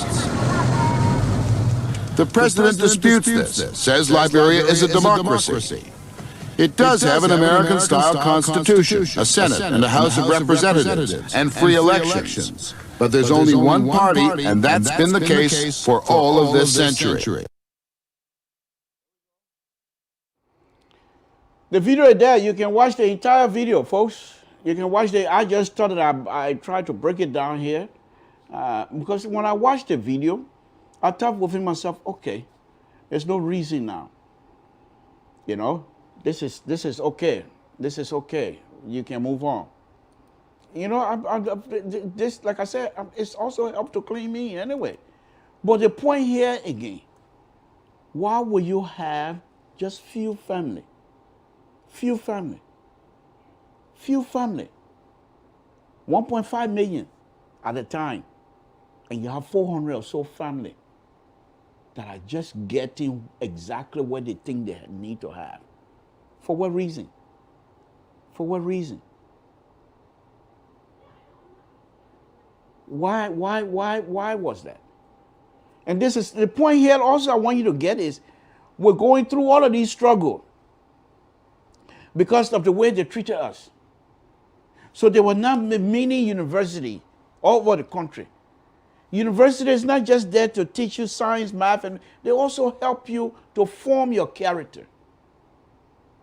They also help you to say, when you have these mini universities, you go to the one, before you even enter, you know what a university is all about and what kind of classes they have, what kind of curriculum they have. You go through that and you say, no, I don't think that's not what I want.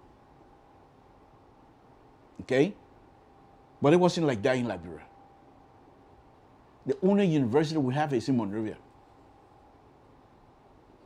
The only university we have is in Monrovia. So that means in order for you to get a university education, you have to come to Monrovia. Do you have parents in Monrovia? These people were just wicked, man. They themselves were there as a support family for their children. But they expect me to leave town, leave my mom and papa and come to Monrovia and come to school. It's just that Liberians are just blessed. Can you imagine? I'm talking about these days now. But those days, way back, the 70s, you don't go around stealing people's things. People were sleeping with their window open.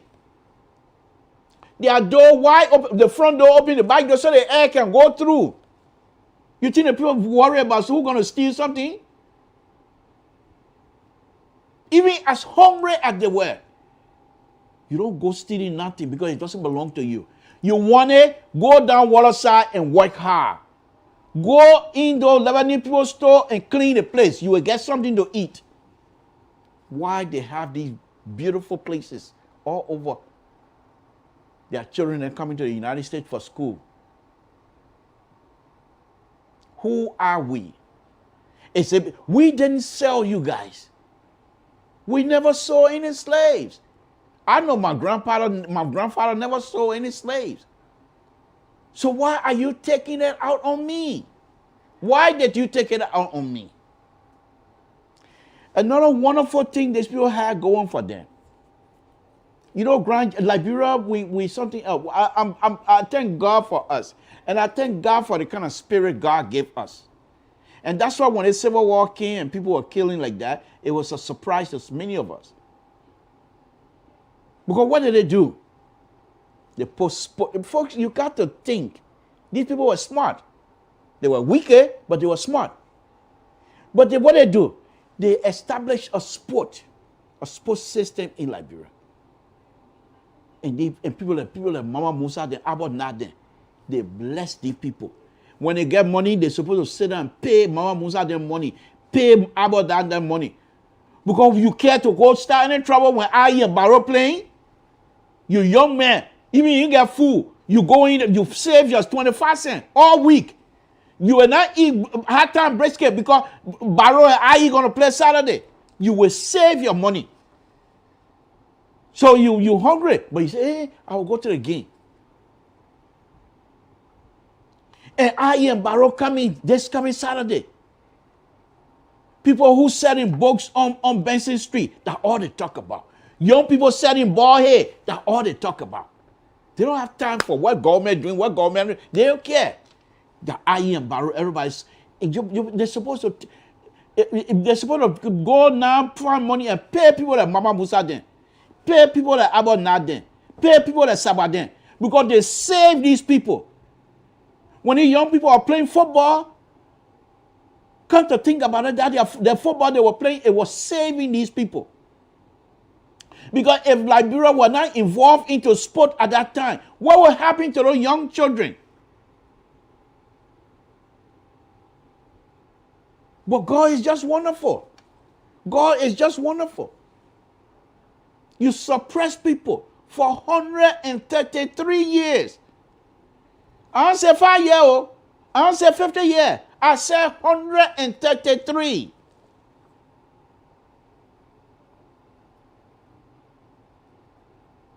And then they became worse. Worse. But as God could have it, the international community, they say, these people, they say, okay, well, they start giving scholarship to all of native children there. And in order for a native children a native child to get scholarship to come to America, you got to be twice as good. Because if you wanted to, I work at Ministry of Education, I know what the kind of trick they were playing. I know it. Some of the things they would do, people get scholarship, they take your name and give it to somebody else. You think, man, please, don't challenge me because I will call names. Don't ever challenge me because I will call names. I will call names. They will come and somebody gets scholarship. Then they will go and take the person's name out of it and put their child name on it. Or put their cousin name on it. This thing happened in Liberia. But the few that were able to come here, they studied, they said, we're not going to leave it like that. They decided to challenge the system. Tobo too, interestingly, with all of the stuff that was going on, he also recognized that they cannot sustain this forever. So Tobo was looking for the soft landing. Soft landing. So Tobo started incorporating some of the educated native into the government, but few. And the young people, the young Liberians, we got time to come for soft landing. That on your village. You ought to let all of us share this thing here equally, or you don't have it. So the preaching, the progressive were tough. Were tough. They go to jail most of the time, but they were tough. They were not giving in. Similar something happened. One time, Baka Matthew went to jail. And he recognized, he said, I can be stubborn. I got the paper. Don't challenge me. I got the paper there here. I got Baka Matthew right here. Don't challenge me. He wrote, he said, look, I can sit in this jail and be stubborn. But what good would it do me if I'm in jail? What good would it do if I'm in jail? I'm not talking. Nobody's hearing the message. So Baka Matthew decided to write Tobo and apologize for his behavior. And you know what he said in it? He said, sorry, sir. We're children. We don't know much what we're doing. We apologize. Please forgive us. And Tobo too, being someone of a lenient hard person, he said he took that letter and shared it among his elite. Look at the children and they're begging. They don't let them out. They let Marcus out in less than a week. Tobo went to Nima. And they say, well, when we born this, Moria said it down to Najimochi. What kind of nonsense is that? They didn't burn it. When Tobo came back, Reginald Thompson stood up. He was complaining that night on the radio. Oh, Mr. President, when you were out, the young progressive that called themselves progressive, they love the Liberians, but they want to burn the very city that they said they love. They want to burn it down. Ain't take too long. You remember Choo Choo Hutton and the Broom mayor campaign? Everyone said wanted to be mayor of Montreal. It was not easy. The people, they knew they have no numbers. They don't have the numbers. So Tubber was in the process of trying to find safe landing. Okay, let's go on.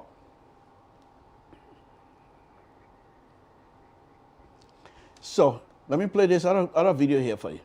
It's these are things. Now here, this is the most difficult one to deal with. Listen to this. The top families, known as honorables, number about 40,000 out of Liberia's 1.7 million people. They have names like Carter and Phillips and Dennis. This is a wedding party that the Coopers are giving for the Campbells. There are impossibly complicated cross-connections through intermarriage in these family trees. It ensures that power and money remains in the same hands generation after generation. And the American connection is continually being reinforced. Most young Americo-Liberians are educated in the United States. The top families, known as honorables, number about 40,000 out of Liberia's 1.7 million people. They have names like Carter and Phillips and Dennis. This is a wedding party that the Coopers are giving for the Campbells. There are impossibly complicated cross-connections through intermarriage in these family trees. It ensures that power and money remains in the same hands generation after generation. And the American connection is continually being reinforced. Most young Americo-Liberians are educated in the United States. The top families, known as honorables, number about 40,000 out of Liberia's 1.7 million people. They have names like Carter and Phillips and Dennis. This is a wedding party that the Coopers are giving for the Campbells. There are impossibly complicated cross-connections through intermarriage in these family trees. It ensures that power and money remains in the same hands generation after generation. And the American connection is continually being reinforced. Most young Americo-Liberians are educated in the United States. The top families, known as honorables, number about 40,000 out of Liberia's. It'll sink in more. I thought I'd play that for it to sink in more because this is just ridiculous. This is just ridiculous, to be honest with you. Okay? So I thought I'd play that for it to sink in more, for you to know what was happening in Liberia. This is not something to take lightly. Okay? This is a very serious business. Okay? But this is how they were behaving. They owned it. They believed they owned it. Okay? Instead of them to say, you know what? Let's work together and find a common ground for all of us to be able to enjoy this little country for ours. Let's work together. They don't want to do that. They say, okay, they want us to pay taxes, but they're entitled to the money. Okay? They want us to pay taxes, but they're the want to enjoy the money. You see where I'm going with this? Okay? So if we're paying the taxes and you think you're going to enjoy, why will you not have people to resist you? Why will you not have people to resist you? The people are going to resist you. And that's exactly what happened. Let's listen to this other one. Sam Sinto, LeBron Pub Radio. Liberia has great wealth and has a reputation for being easy pickings for the international conglomerates, providing they deal with the right families. Firestone Tire owns most of the rubber, along with eminent Liberians. The field hands earn $7.50 a week. And there's iron. A foreign consortium extracts the ore, and the government extracts half their profits. And for special people, special shares were created. So a few benefit grandly from this joint venture.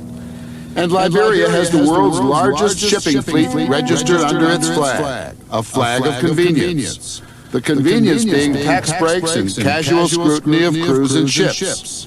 And there's talk of oil, and there's uranium, and gold, and diamonds, and vast resources of timberlands that are just beginning to be exploited. But the fact is, most of the wealth that all of those natural blessings Liberia has stays up there among the 40,000 people at the top of the heap. And no one is more top than William Tolbert. Liberia has great wealth and has a reputation. No one is more tapped than William Tolbert. Okay? So those are the people that they were at the top. That's fine. But the first thing, they don't have one man, one vote. It was one political party. They decide in their whatever gambling room and say, you the president. As long as we got our own share, it doesn't matter. 400 people, 400 out of 1.5 million at the time were at the top, and they were not giving nothing. Nothing. Nothing. Nothing. One of the videos I'm going to be, I know you guys have seen it, but you go and watch that video. It's very sad to have our own brothers and sisters behaving towards us like that at the time. Yeah, you say, but look, you're overthrew. Where the country now? Yeah, okay. I thank you. We agree. You're overthrew. We got civil war. What happened to the country now? Look at the country falling backward. No, the country is not falling backward. We will find our way. If you continue to think like that, then you're missing the boat. Go to any Liberian gathering, especially these young Liberian organizations. Look at the leadership of the Liberian organization. They're all young. They're all young. And these people, they're still connected to Liberia. So if you think that because we have civil war, we overthrew, we're not going anywhere, that's fine. Some people are going to ask, but why? No water, no even drinking water, no light. Okay. When we're in total, no drinking water, no light either. We're using Kano, we're using lampe, we're using Nape too in Monrovia. But we will get there. The thing you have to understand, you are our brother and sisters. You can't get away from that. Because we can't come out and say because we're in number, therefore you people go back to, you're not American. You are a Liberian, a full-fledged Liberian. So we know that. And we're not going to ask you to leave. The same way we're saying, you're not going to ask her to leave.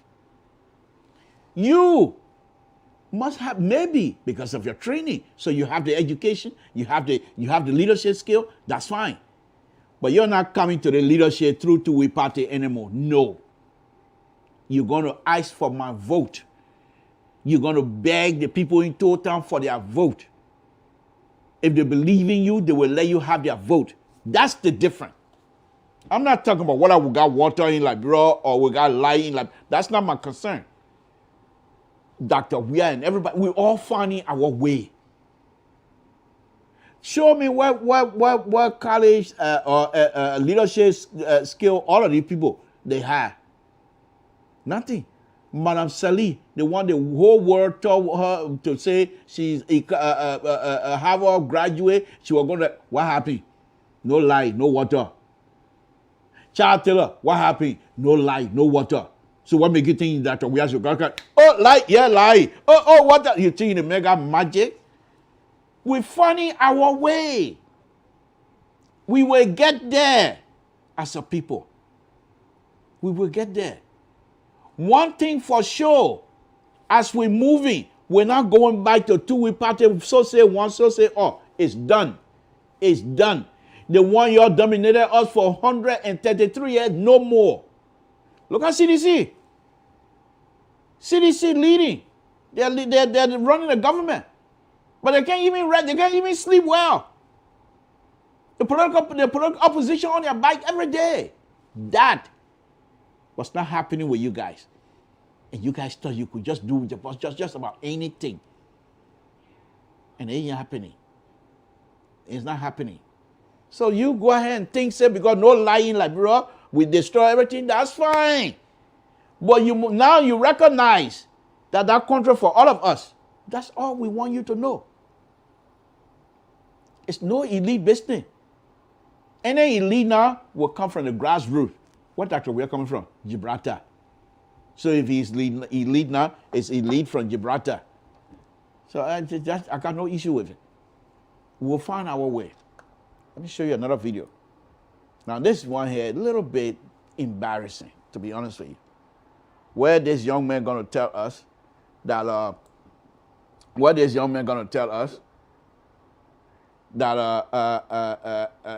they got two Liberia, one civilized and we uncivilized. Let's watch this. This is not, I gotta tell you, an image of Africa and Africans that most Americans have. We do have a mixture of the indigenous African and then what some would call the civilized African. We are sort of a blend of, both. One of the reasons for the blend is that marital fidelity in Liberia is almost unheard of. President Tolbert himself has only one wife, but he has children by many women, and is said to be as virile at 65 as he was in his 20s. He's a Baptist minister and former head of the World Baptist Alliance, but he feels no moral or ethical conflict. You know, one of the fascinating things about life in this country, particularly for an outsider, are the family relationships. I mean, how it works, so that a man may have a wife and a couple of mistresses and have children that are born out of wedlock that are nevertheless brought into the family. In your own youth, I gather, sir, that you fathered children outside your immediate family. How does it work? It works well. Liberian life is peculiar life. In fact, we are a close-knit people. If you touch one, you touch more or less all. Those who are not related by blood somehow or another, they are close. We have what we call the extended family life. This is not, I gotta tell you, an image of Africa and Africans that most Americans have. We do have a mixture of the indigenous African and then what some would call the civilized African. We are sort of a blend of, both. One of the reasons for the blend is that marital fidelity in Liberia is almost unheard of.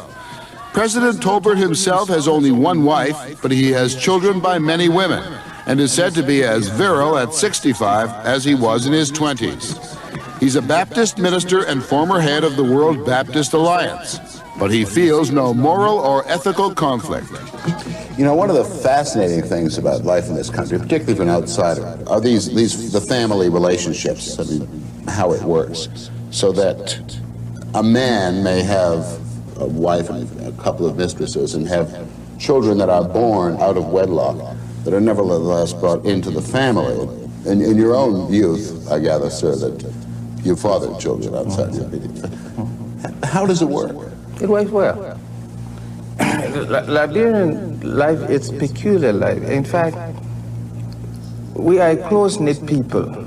If you touch one, you touch more or less all. Those who are not related by blood somehow or another, they are close. We have what we call the extended family life.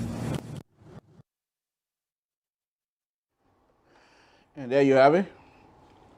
Trump was telling us that the yo-yo your life in Liberia works well. You're married, but you can have you're gonna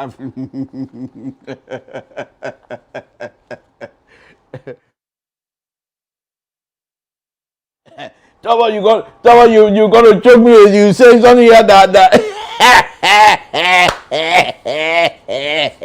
oh my goodness. Liberia, yeah, what was it? Yeah, what was it? He said, I'm gonna life work well.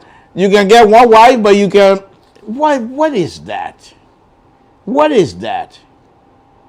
What is this? It's a sign of no respect. And you know how many girls he had? My goodness. Yeah. Let me go to the other one. Let me go to the one. This is another interesting one. Listen to this one.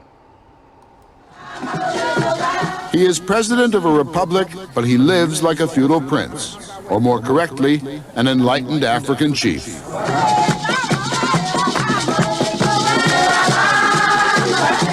All up the West African coast, it is called dash, the small gift to a servant who has performed well. Crisp new U.S. currency to his workers and their families, and while the cameras are there, to just about anyone who asks. He is president of a republic, but he lives like a feudal prince, or more correctly, an enlightened African chief.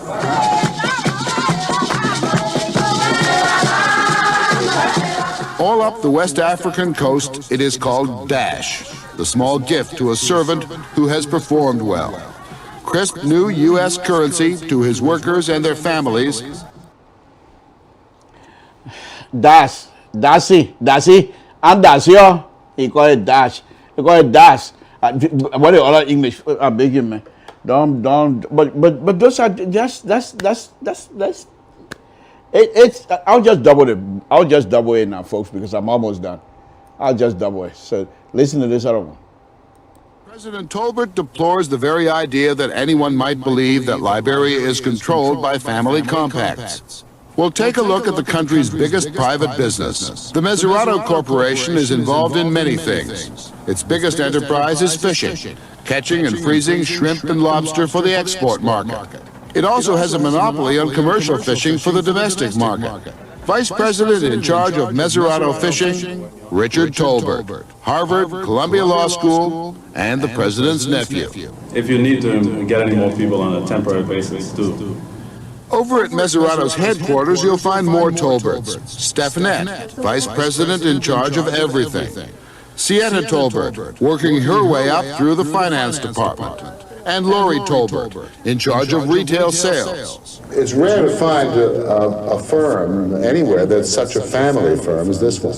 If there's any crisis, the family automatically binds together. So that if there are any kind of problems, it's just a matter of picking up the phone and saying, I need you, and everybody comes. And that's the way we've been brought up. President Tolbert deplores the very idea that anyone might believe that Liberia is controlled by family compacts. Well, take a look at the country's biggest private business. The Meserato Corporation is involved in many things. Its biggest enterprise is fishing, catching and freezing shrimp and lobster for the export market. It also has a monopoly on commercial fishing for the domestic market. Vice President in charge of Meserato Fishing, Richard Tolbert, Harvard, Columbia Law School, and the President's nephew. If you need to get any more people on a temporary basis, do. Over at Meserato's headquarters, you'll find more Tolberts. Stephanette, Vice President in charge of everything. Sienna Tolbert, working her way up through the finance department. And Lori Tolbert, in charge of retail sales. It's rare to find a firm anywhere that's such a family firm as this one. If there's any crisis, the family automatically binds together. So that if there are any kind of problems, it's just a matter of picking up the phone and saying, I need you, and everybody comes. And that's the way we've been brought up. Here we have it. If in terms of crisis, we all come together. Is that why you all come together? Then you're nothing monopoly over fishing business. I don't even need to say much. Okay, so that's that. Let me play another one. Folks. I'm not gonna say much anymore. Let's just play another one. President Tolbert says he'll not run again when his term is up in 5 years. We don't have $750,000 to give you either. Among the most likely candidates are Shad Tubman, son of the former president and son-in-law of Mr. Tolbert. But the man most people in Monrovia say is the hottest candidate is this man, A. Benedict Tolbert, trained at Oberlin University, a gentleman farmer, a dynamo of a politician, and the son of the president. I am the chairman of the Foreign Affairs Committee of the House of Representatives. I'm also the co-chairman on the Committee on Education. I'm also a member of the Committee on Information and Cultural Affairs. Out of government, I am the president of the Liberian Federation of Trade Unions, also a minister of the gospel, an evangelist, spiritualist. That's a pretty full day you've described. That's right. President Tolbert says he'll not run again when his term is up in 5 years. We don't have Said Tubber was trying to find a soft landing so that, in other words, he wants to transition. Because Tubber is a very smart person. He knew very well they don't have the number, and they cannot, and it was impossible to sustain that kind of behavior because young Liberians that were going to LU were making noise. We go to LU, we get our degree, but we're not getting the kind of job we're supposed to get. And then you have these, that's what I keep saying, election matters, especially this time.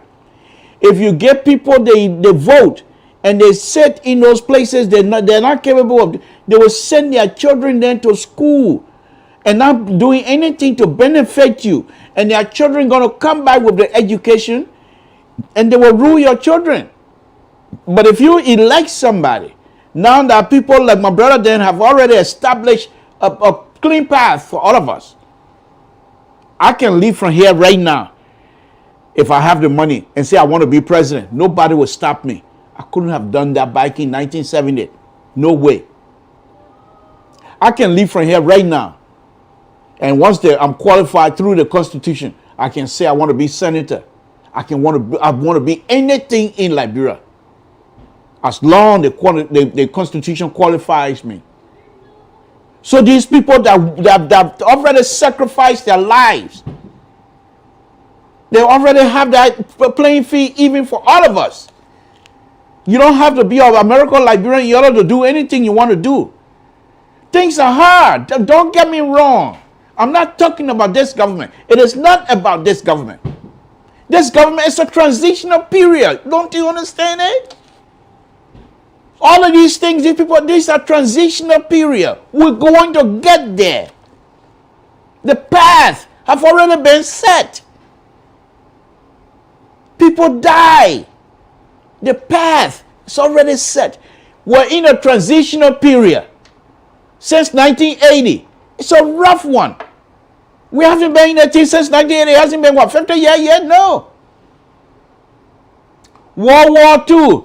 70, 80 years ago. And the Europeans are still trying to find their footing.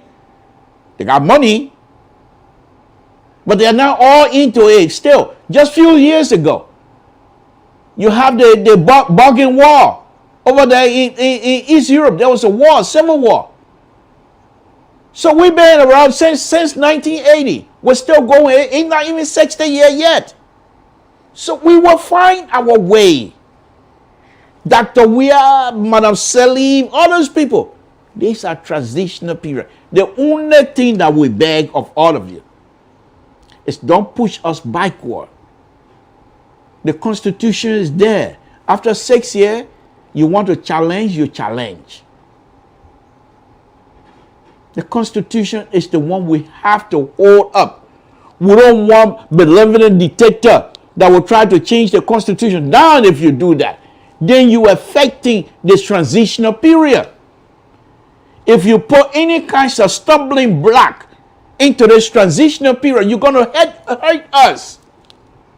But right now, people come and say, like, brother, they are found, they tell whatever they want. We're in a transitional period. Sooner or later, these young Liberians will take over. And then they will recognize that this path have already been set for them. You're not going to have two-way party coming in and so say one, so say, or ain't happening.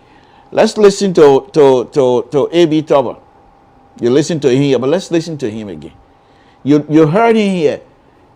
He used to be a representative. I believe he was a representative of Montserrat County or something like that. But look how many communities he was serving in. His uncle used to be a senator. And they leave War County. They have no big voice in this whole entire two-way party stuff. They're just there to occupy the space. They couldn't argue much. So all of the decision was being made by the specific family, certain group, 400-500 people. They were controlling our daily lives, what we do and what we don't do. Let me play this last one, and then I can wrap it up and bring people in. Samson told Liberian Public Radio. That you're a pretty good candidate to be the next president of Liberia. I believe I am because of the way I live. You see, God doesn't make many leaders. He makes few leaders. If he made many leaders, then he wouldn't have followers. But in a purely personal way, does this cause some family quarrels or tensions? Not at all. I am not ambitious to become president. I only regard myself as a presidential timber because I know I'm capable of governing not only Liberia but the whole of Africa. And if the great divine master of human events decides through the minds of the people to use me as a presidential candidate, not only will I rule Liberia, but I shall endeavor to rule the whole of Africa by uniting the continent. This is my goal, my objective, and my aim in my lifetime to see Africa united. With A.B. Tolbert as president. Maybe. A chip from the block. And I gather you were a chip off your old man's block.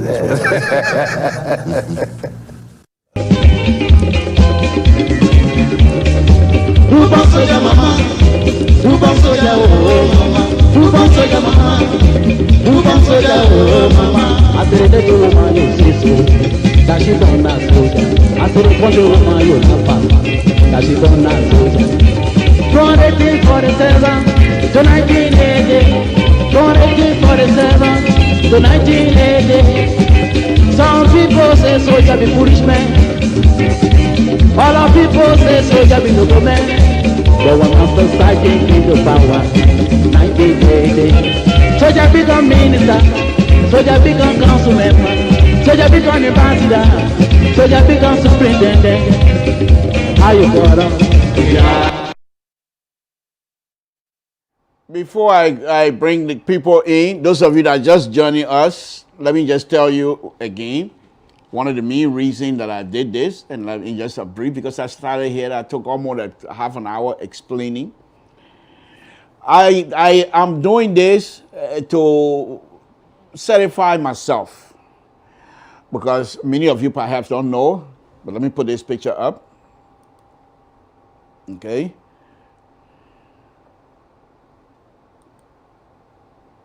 Let me put this picture up. Excuse me. Okay.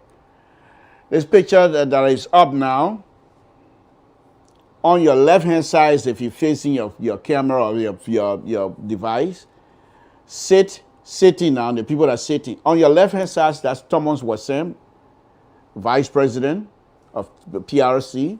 In the middle is Dr. Dole, President, PRC, Commander-in-Chief. And on the far right over there is my little brother, Nelson Todd, used to be the late Nelson Todd. He was only about 16, almost 17 years old at the time. Okay? So he was heavily involved, because if he wasn't involved, he won't be able to give him a seat sitting by the president and vice president like that. You know Liberian people. So he was heavily involved. But I'm not going to tell you his whatever he was. Okay? Now, let me tell you the reason I'm so all of these years, since 1980, yes, I'm fine. All of his kids are all here with me doing well. They have their own kids. Some of them don't even talk to me anymore. Got to come here at the ice cream. Before you knock to my door, I want some money. You give me money, get out. I don't want to deal with you. Because they're old. What am I going to do with them? They're on their own on a serious note. So I'm not worried about, I'm not too hurt anymore as it was in the past. However, from time to time, we're all involved in the Liberian politics issue. So when I'm driving or sitting down or being quiet, something like that, it will come to mind. Was it the right thing? Because he was my little brother when he informed me that he wanted to be part of the coup, that he was going to be part of this coup.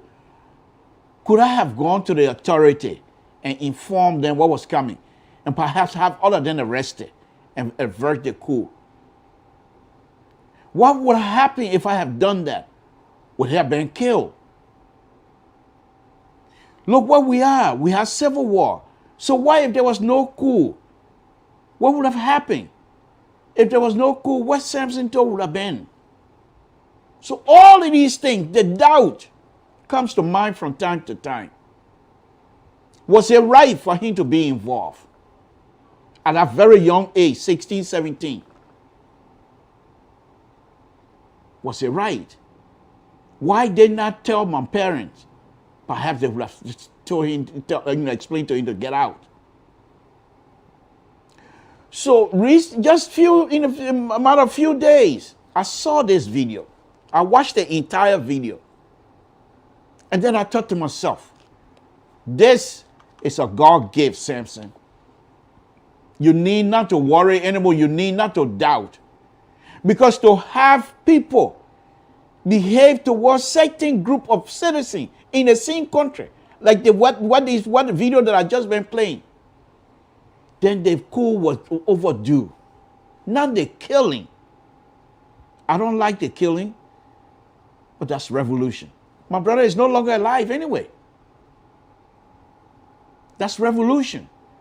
We expect those things. In fact, one of the things he and I talked about after the coup, before I left, he wasn't going to stay alive. We knew that. Of course, we didn't tell mom and dad, but we knew there was no way you're going to have something like this happen in Africa. Having a coup with people who and you don't know each other well, only a few people you trust, and you think you're going to... We all knew that. He and I, we knew it. The only other person I knew and never left his side until he was killed, that's Moses' son. They call him Duduba. Duduba was always with him. And people couldn't understand why Duduba was always with Nelson, because they understood each other. And my other brother in South Dakota, now he's quite aware of it. And my other buddy over there in Minnesota, he's aware of it as well. Okay? So when that thing happened, when I saw this video, I thought that I'd do my show on it. To make things worse, there are other platforms that have been going around saying that the night of the coup, those, according to Victoria Tubbard book, that the people that did the killing of Tubbard and what have you, that overthrew Tubbard, were from Israel. And that the enlisted men were scared.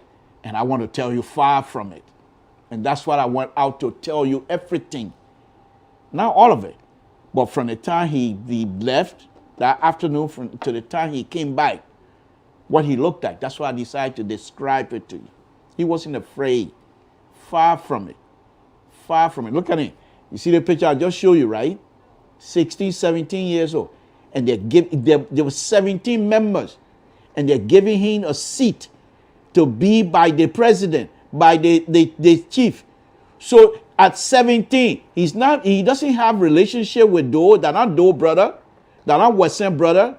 But at 16, 17, for them to have you sitting closed to the seat of power, you must have been very much involved. And he was. But I've always had this little doubt in my mind. And so by me seeing this video, people bragging, mistreating other Liberians, suppressing other Liberians. And I too went through that suppression. So I think his involvement, I'm satisfied with it. Now, let me qualify that again. The killing, it's not what I'm satisfied with. I don't condone it. I don't support it. Because those are human beings. But that's revolution. Revolution. Even as much as he and I have discussed that he wasn't going to stay alive. However, when he died, it was a big traumatizing situation for me. So how much more about the other people? But I decided to do this video because I have a platform. And the fact that people going around that my brother was afraid, far from it. Scared, he wasn't. Scared, he wasn't. Respect, he does. Respect, he has it. But afraid, nobody can tell me. In fact, I'm sorry, most of you don't have the opportunity to talk to somebody, former PRC member or former minister and stuff like that. There was a lot of things. Lots and lots of stuff he did. Stood in the meeting room, stood on the table. Corruption too much. No more corrupt business. And when this young man died, you know how many dollars he had in his account? 5,000.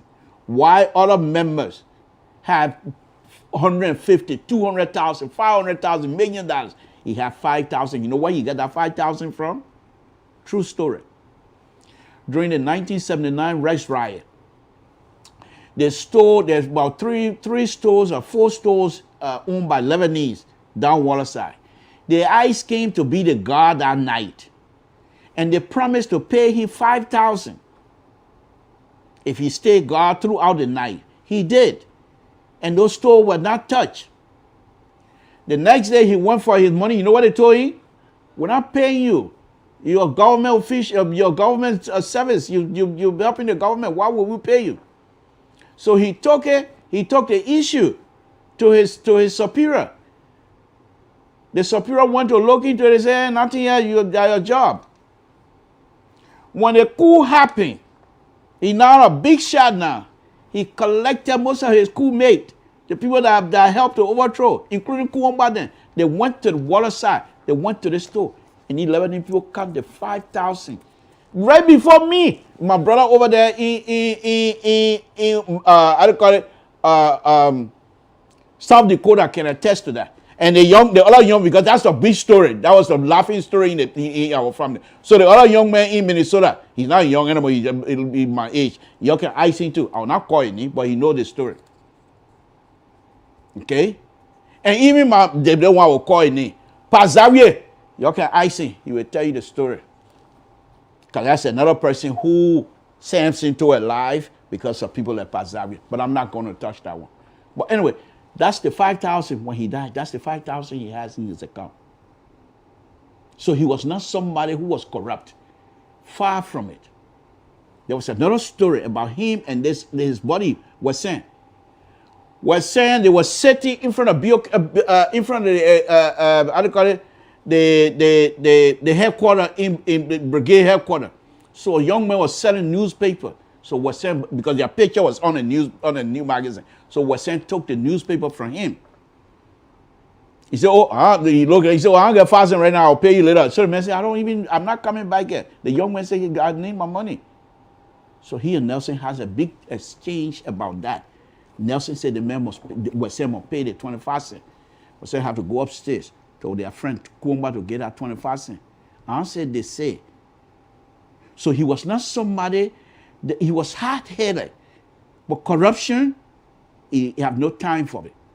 They came here, Jeffrey Batu, you can ask Jeffrey Batu, he's still alive. They came here, 1988, they came here, Backup Matthew and Jeffrey Batu, they came here. Backup Matthew had them in hotel. And they were eating, they sent them spaghetti and other quick food. They went to Monrovia in a meeting. He told Backup Matthew that you want to be president. We went over there in America, and instead of find Kesawali and palm butter for us, you give me a spaghetti. You not see me eat spaghetti. That warranty. You not see your eat. They were giving the salad. He said, I looked at goat. People were laughing, but that's how he was. You don't hide it. So when this video came up, I said, thank you, my Lord. And so I decided to do that video. Okay? So that's the reason why I'm doing this video. But I ask that we all have to come together. We have to. Whether you conquer or you native, it doesn't matter anymore. What is important in this whole saga is that these people, whether you like their policy or not, the PRC, whether you like Doe or not, they have established a playing field for all of us. We're not going back to two-way party. We're not going back to 1980, April 11, 1980. We're not going back there. Before you contest for political office in Liberia, you have to go through the constitutional steps. And you have to run campaign. Now, how you run a campaign, that's not the issue. But every one of us as Liberians are recognized by the Constitution. It's not who you are or what family you belong to. You have the money to pay for the campaign, welcome. If the Constitution qualifies you and you have the money to run your campaign, the door is open for you. This is why my brother and the rest of the people sacrificed their lives. That's revolution. That's revolution. You don't expect revolution to come and everything go clean. That's revolution. They revolt. They turn things out, inside out. That's the only language two-way party and his people will be able to. You ice them. Let's do it peacefully. The progressive, you know how many times the progressive are behind them? To open it up. Freely open it up. Truly open up. To have one man, one vote. They refuse. When Turbo started doing it, some of your own Congo people were turning against him. So this was the only thing they have left, Liberians have left, to carry out. And so like I said, I was in doubt. Why? Because of my brother's involvement. Is that why 250 people died? Is this what he was involved in? Those were things, as a decent human being, you have to think about those people. That's people's lives. But to have these kinds of video,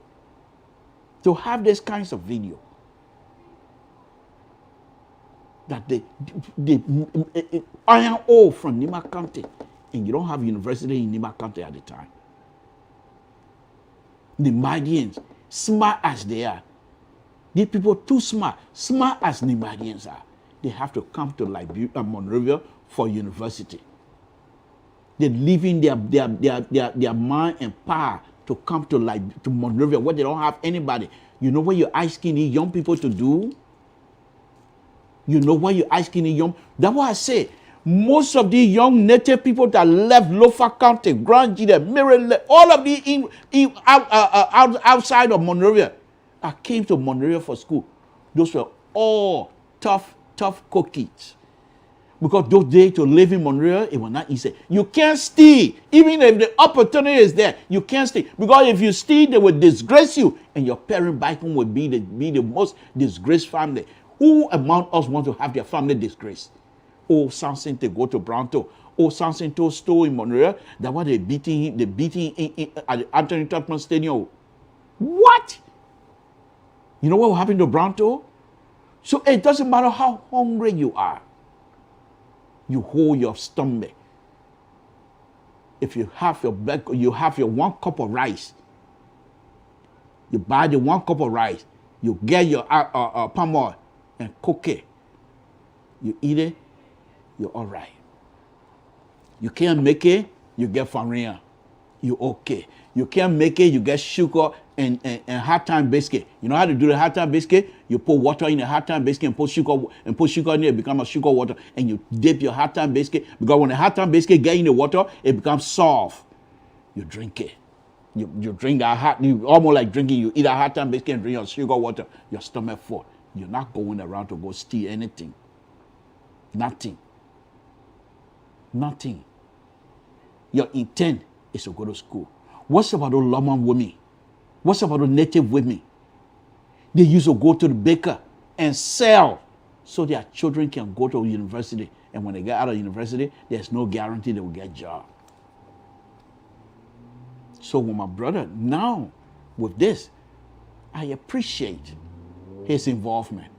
Truly appreciate his involvement. The voice of the killing. But then again, this is revolution. This is revolution. And that's why I did that. So those of you perhaps who asking, but why is he showing this? I'm not doing it for you or for any. I'm doing it for myself because I have a platform. So I thought I'd share that information with you guys. Simple as that. I will sleep like a baby tonight. I'll be snowing tonight. I bet you, most likely, I'm not going to have a dream and see him again for a long time because I'm certified. Before I used to have a dream. Sometimes you come, why are you worrying? Everything okay, I'm okay. Look at me, nothing wrong with me. It's because my mind cannot get it out. But now with this kinds of video, any sensible person will agree. The voice of the killing, let me say that again, but will agree that there was no other choice for the native Liberian. Nothing else would have freed us. The black Americans were not talking about us. They were not talking for us. The white Americans were not talking for us. Nobody. They just look at the system, they will deal with it. They look at it. Carter went to Liberia, and not one was he able to condemn the policy of that country. It's not like he's not aware of it. These are highly educated people. You think when you were in school, you didn't come across some kind of book that you can say, oh, Liberia? These people are quite aware of what's happening in Liberia. But they were not ready. And lastly, before I open it up, we, the natives, have the ability now to write our own story, to give the narrative of our own story now. We don't depend on people again. And in this case, as Samson told, I have the ability to give the narrative of my brother. I don't depend on any other platform. And so any other platform you come out and give story that is not right, I would disabuse you. Because I know. And I have the means now. I don't have to do it on LPR. I can write. It might take me 50 years because I don't know how to spell, but I can write. So we ourselves as Liberian, forget about being Congo or country, but as Liberian, we all have the ability now to narrate our story, to tell our story. We're not going to wait for A. Dory Banks Henry again to write our history. We can do that ourselves. Because it's there. We've lived it. Most of you, right now, if you can go on your own platform and narrate a story during the war years, some of the things that you went through. And people look at you. They'll say, what? You sure you went through there? The kind of hell most of you went through. The kind of hell most of you went through.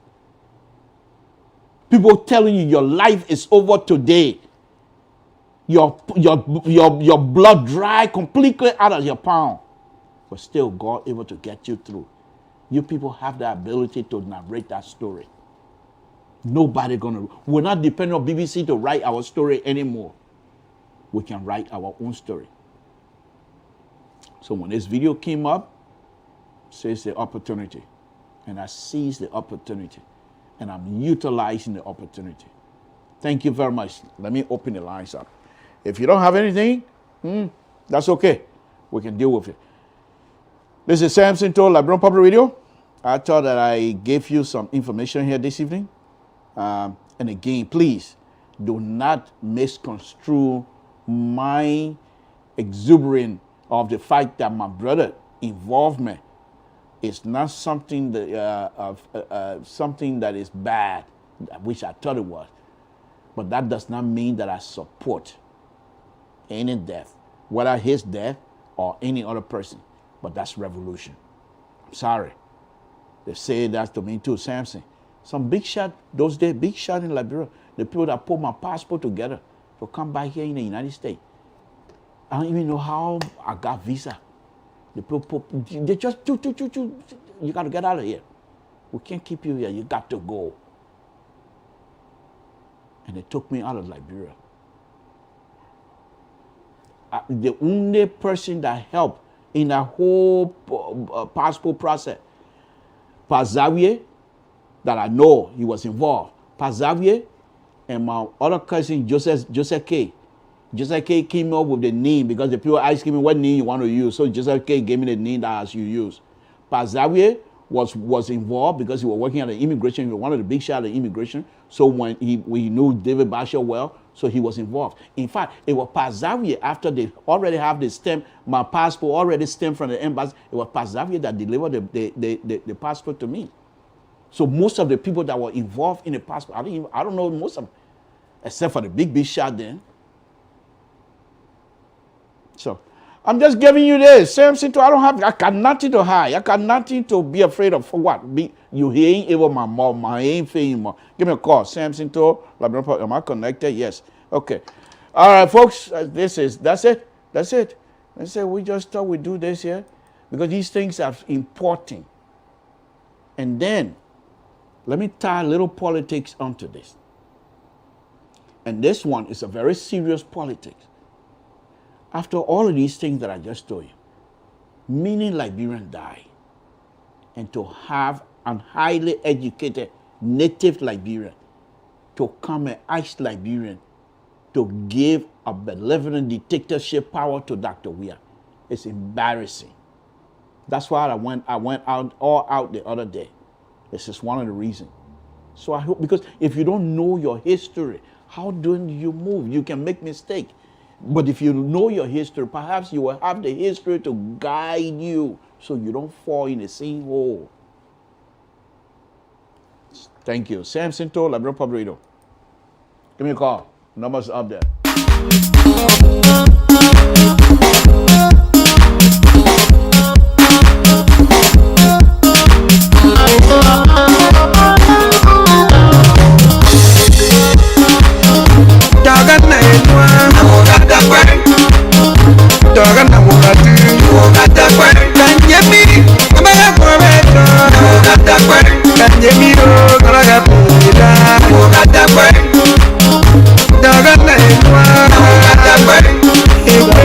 Liberia Public Radio, what's your name? Where you're calling from? What's on your mind?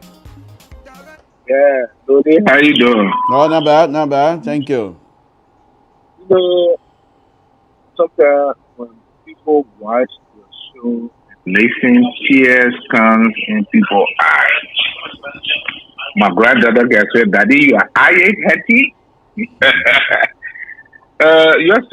Your show tonight remind me my first time going to Monrovia when I was 14 years old. My answer that I went to after I have spent 1 week in Monrovia, one former holiday on this street where my sisters were living. The only kid to buy her cigarette. When the older lady told me, she told my auntie, "Oh, Sister Nancy, I love your brother. Can he stay with me for at least a year? At least let me send him to school." My sister came and told me it was the time 1979. I was 14 or 15. Yes, wanted to history. So I told my mom, say, I'm interested already, so I have to go to Montreal to go to school to my age. They already told me. My sister said, "Go and stay with Miss Green." I went to the room. I spent 1 day. The second day, Brother Sto, I can remember. Early in the morning, around 5:30. What they woke me up.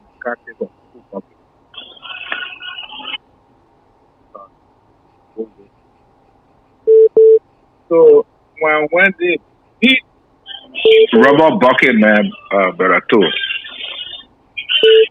So when I saw it, I said, "But Ma," she said, "Yeah," I said, "I have not done this to my mother before.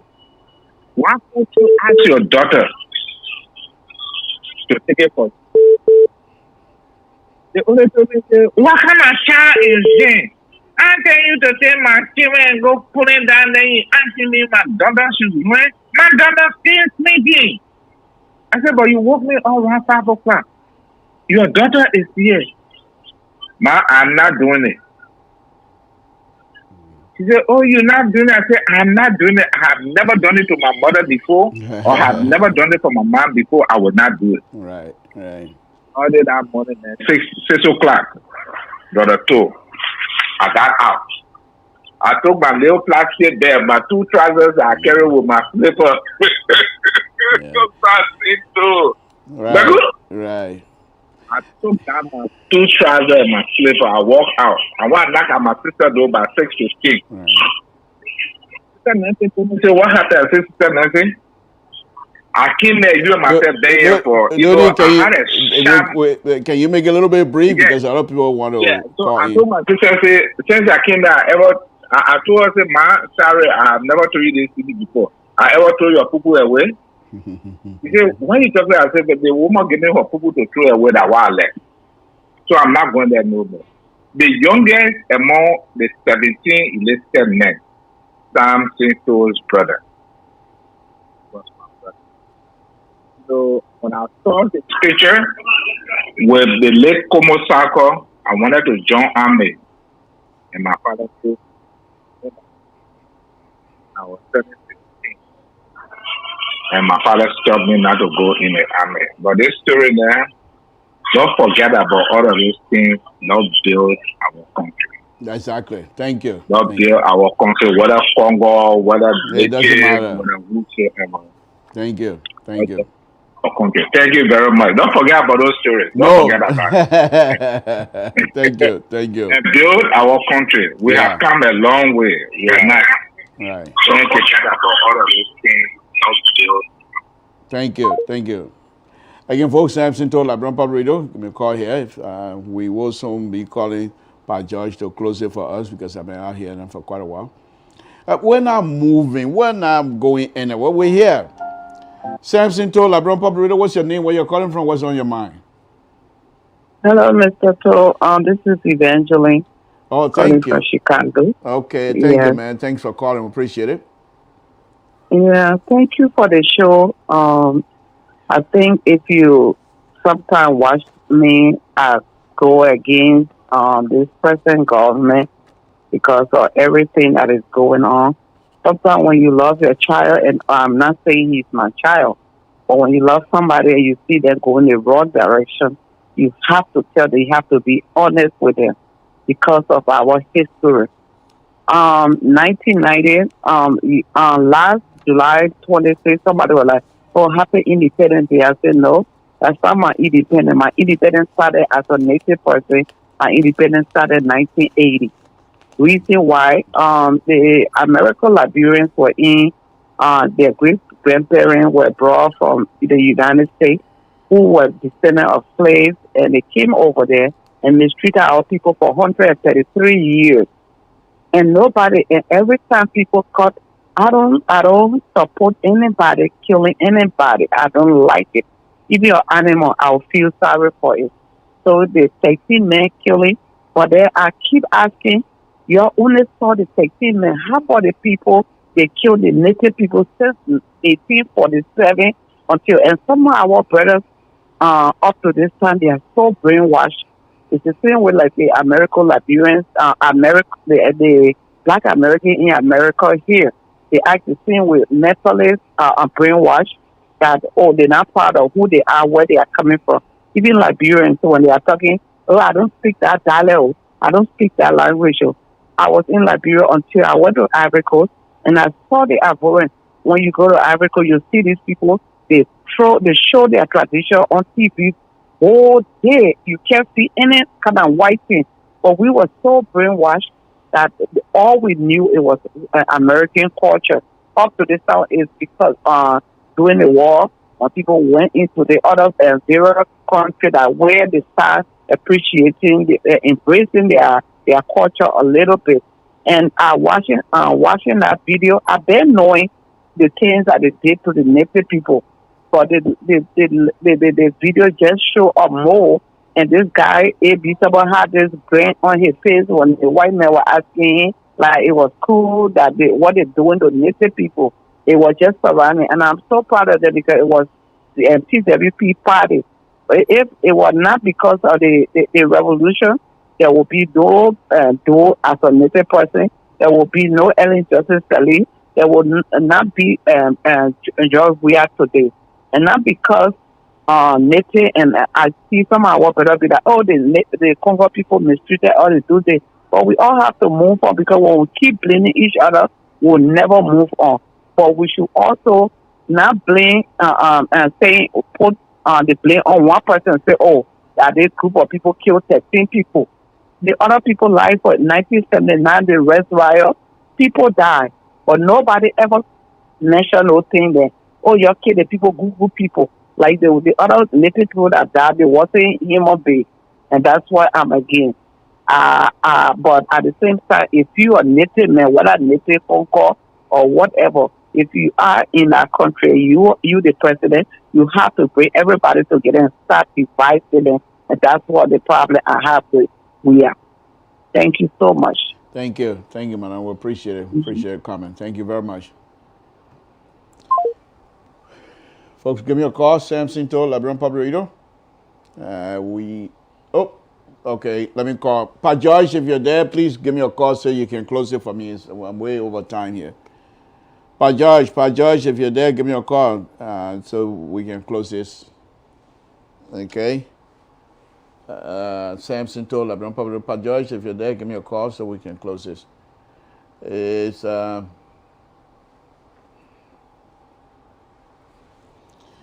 okay.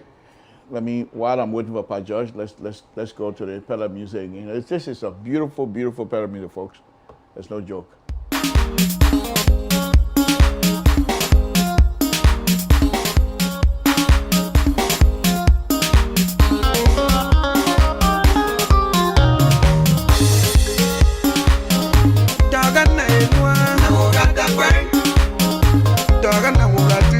Samson to Liberian Public Radio. What's your name? Where you're calling from? Most likely going to be the last caller here for me. Hi, Mr. Samson to. How you doing? Oh, not bad. What's your name and where you're calling from? Well, I'm calling from America, USA, and my name is Comfort Henry. Okay, all right. Go ahead. What's on your mind? Pa George will come back to you. Go ahead. Yeah, I enjoy the show and thank you for showing all that stuff. Because me, I used to live on Tottenham Farm as a little girl. I used to see how on Tottenham used to come there, everybody would show up, the traditional clothes, wear their traditional clothes. That would be in Toronto. That would be in Toronto, right?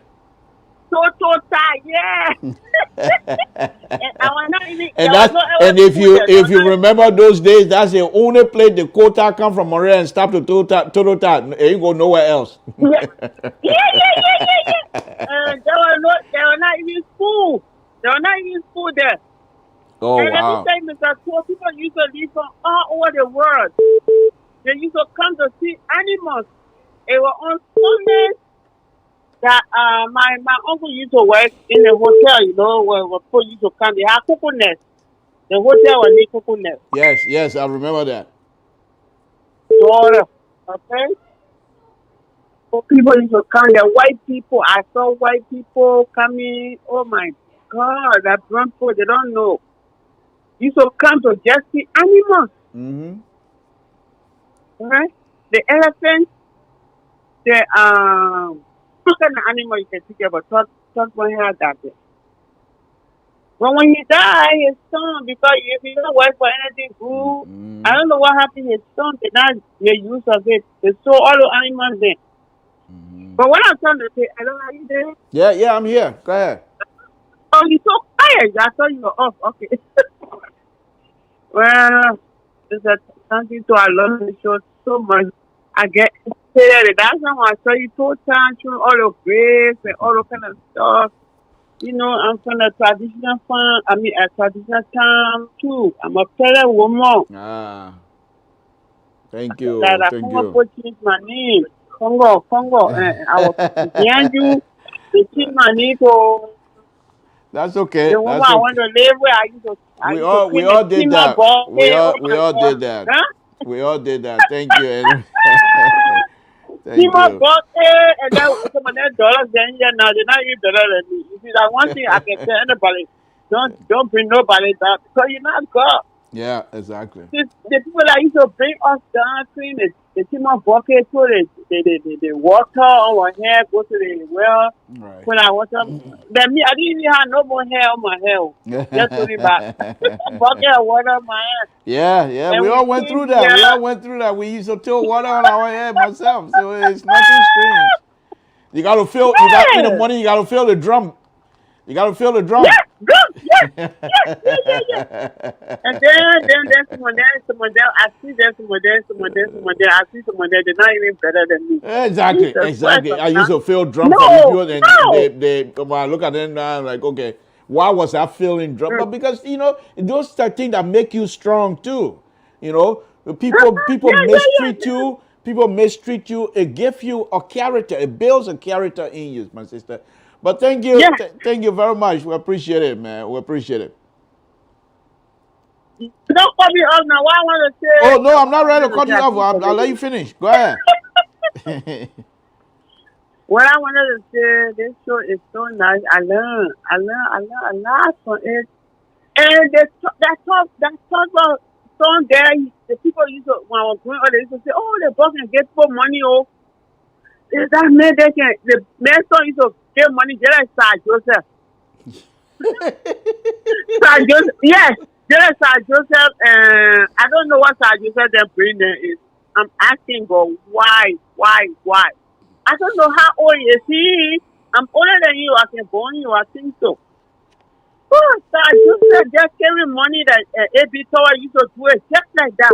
Maybe you don't know Mr. Tour. But A.B. Tower used to carry money and give people money. Are you there? Yeah, I'm here. I'm listening. A.B. Tower used to divide money just like Sir Joseph and the Farah guy. They used to do it like that. So few people now, for certain time. But what I'm asking now, I want that people who are listening, y'all please vote for this guy they call AGB. Because let me tell you, Mr. Toh, I work in the main government, the main you're talking, the crime. So I work in the capital building. Jesus Christ, I saw envelope, brown envelope coming all the time. And even when I was working with a senator, he took my salary and gave it to his real body on his farm. So when I talk about the fire, those days we didn't have social media to talk about these things. But I'm happy that I live to see this thing happen. Even if I die tomorrow, I will not even regret. I will not regret. Thank you. Because I see things coming up. People like y'all talking about it. Because we didn't have no social media to talk about how we sell those days. People cheating you. You sit down in the office, you working, and they take your salary. They give it to the family member. They give it to the person working on the farm. And then when you talk, they say, hey, you quiet, you little, you. But thank you for giving me your platform. May God bless you. Thank you. God bless you too. Let's pray for one another. Thank you very much. God bless you. God bless you. God bless you. Thank you. Thank you. Yes. Okay. Thank you very much. All right. Pa George, okay, you can call me now and I was on the phone with a lady, that's why I wasn't able to call. Pick up. So give me a call, Pa George, and close this thing for us, please. Samson told LIBERIA Public Radio, let me do this again.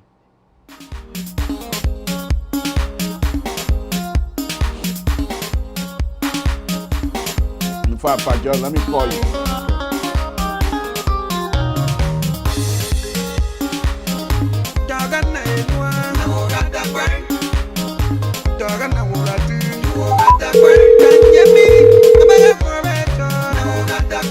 Hello?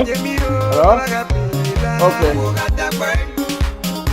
Pa George, Samson told? Yeah. Okay, go ahead and close it for us. Yeah, I can hear you. We've been here for quite a while now. Go ahead. Close it for us. You have said everything we have seen the tapes before, and some of us seen it before, and We know what happened. But the issue here is, I got a few things to say. The 130 years was very troubling for Liberians, indigenous. Now, what is the way forward?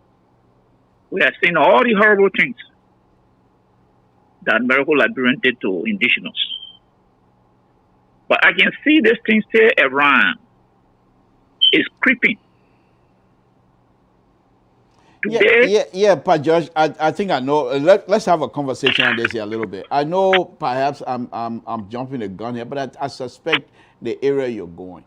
Why can't we, as Liberians, we were suppressed and ruled for 133 years? Can you hear me?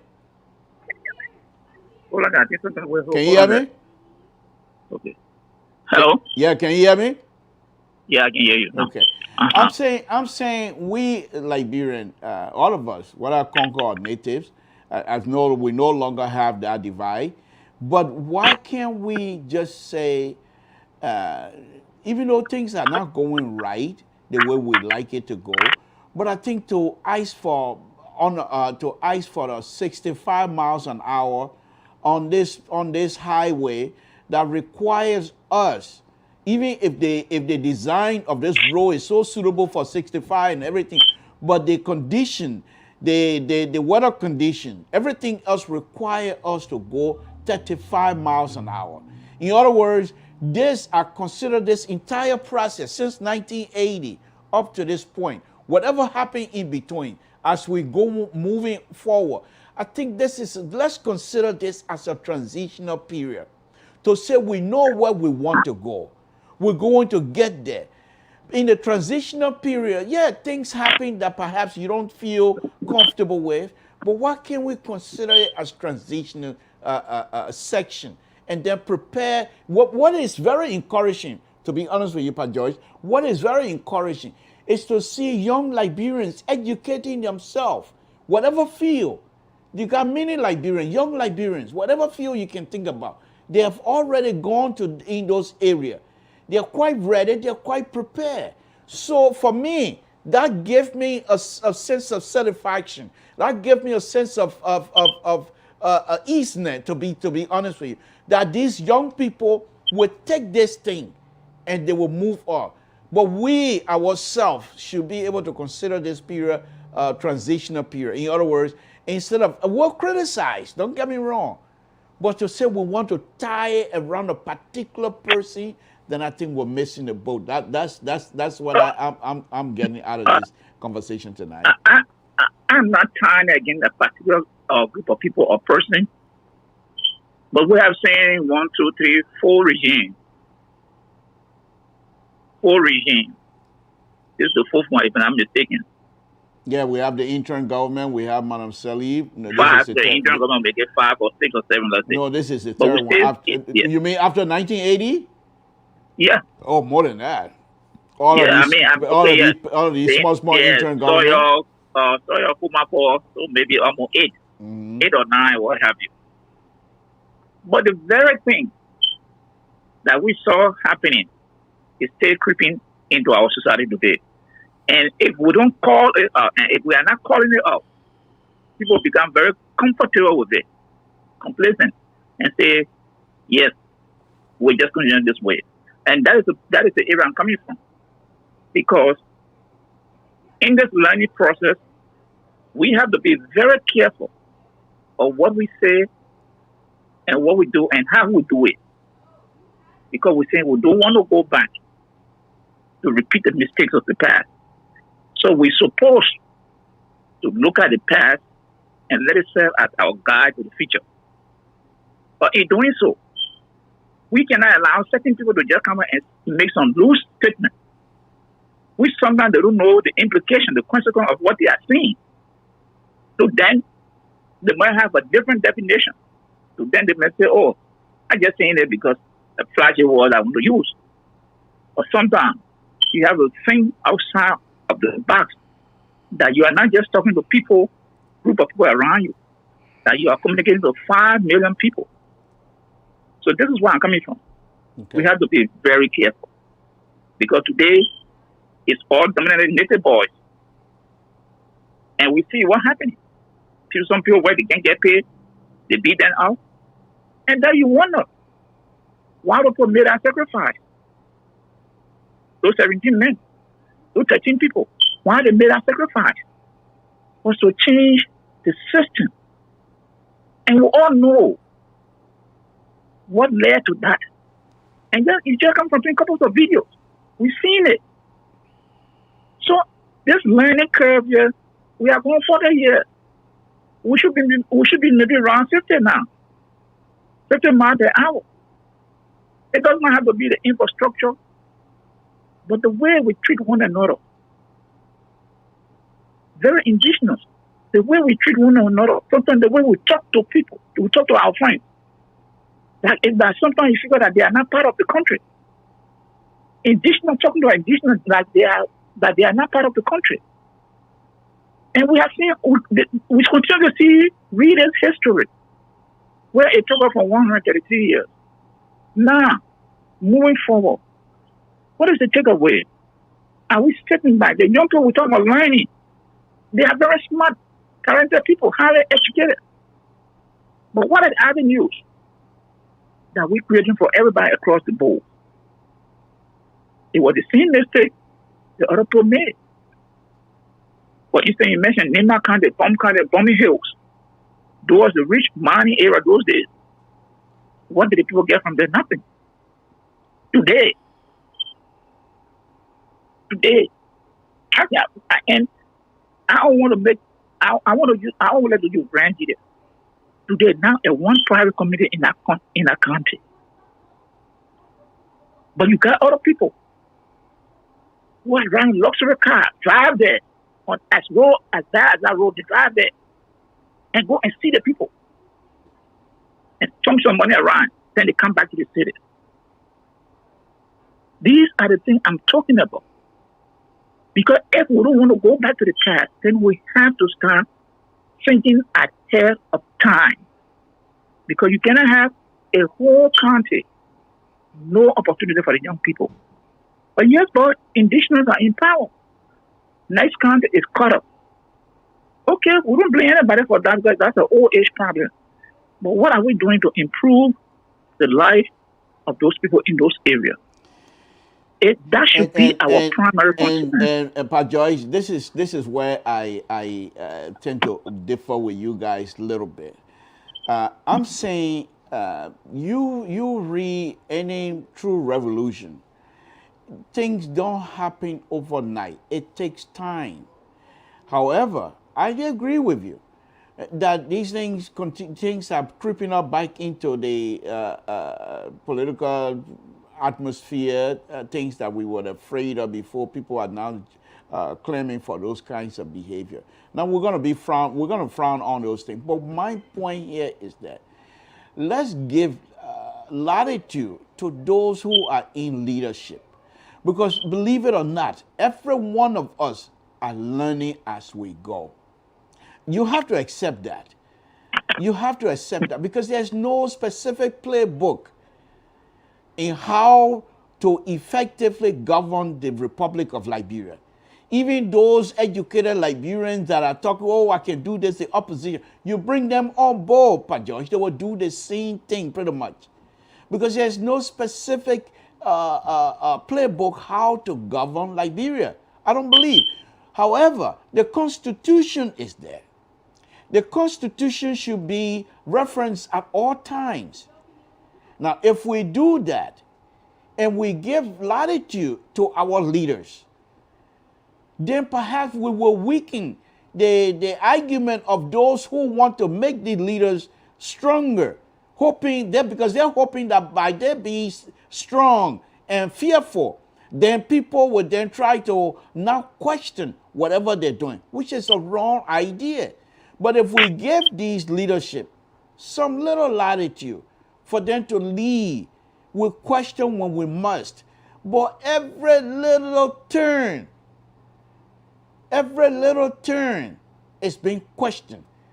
You can't have a country like that. You elected these people. They're going to fail. There's no question asked.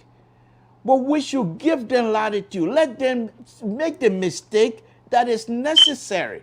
And then perhaps the young people themselves will also learn from these mistakes. But every little turn, we keep calling them, oh, you did this, so you should have done that. We become money quarterback.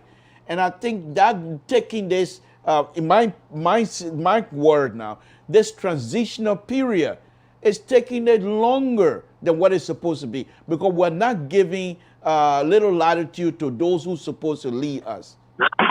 That's the point I'm making. Let me push back a little bit. Okay, I don't know. Sure. I don't know when you mean latitude. It might be relative. But when you look at 25 million are missing, 16 million are missing, rape is the order of the day. And are you saying we should just keep quiet? No. But see, that's my point. That's my point. If you're gonna use the $16 billion and $25 million, if you're gonna use those as an example, nothing happened to the money.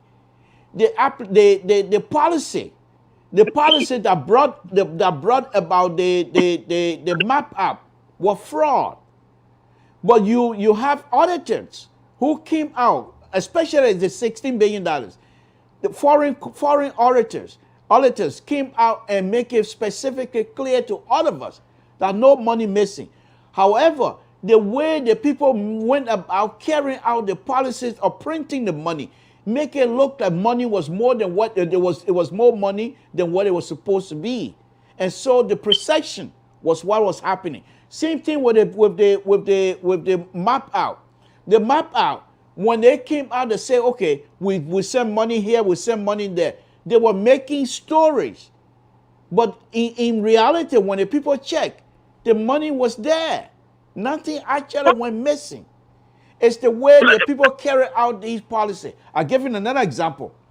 You saw the war food program situation, where when Western Tappet went over and talked about some $10 million or whatever. What Western Tappet didn't tell the people was that the war food program themselves, they did estimate, and they said there are 250,000 people or 200 some million people or whatever. But each of those people are going to be paid $3 and some change. So the $9 million figure they give to Western Tappet, they multiply the quantity by the amount. But when Western Tappet went to explain, he left that part out. So then people were saying, well, the food program said they only want 1 point something for themselves. Then how come you getting 9? What's the other 8 or 7 something is going? You see? So it is the policy, and those who are supposed to implement are causing serious problems. I do agree with you. But that again, nothing here. There's no there here. Go ahead. But that is the issue, because you always talk about sophisticated Liberians. If you are communicating with these people, you have to be very cognizant of mind. You have to be very mindful of what you are putting out there. We're speaking today about this thing here. When I report him, they talk about financial, irregularities. The Minister of Finance, you saw what it was in that report. He took $5,000 and they made $150,000. Today, the president himself set up a committee, a local committee. They submitted that report to him. Today, he stays now on it.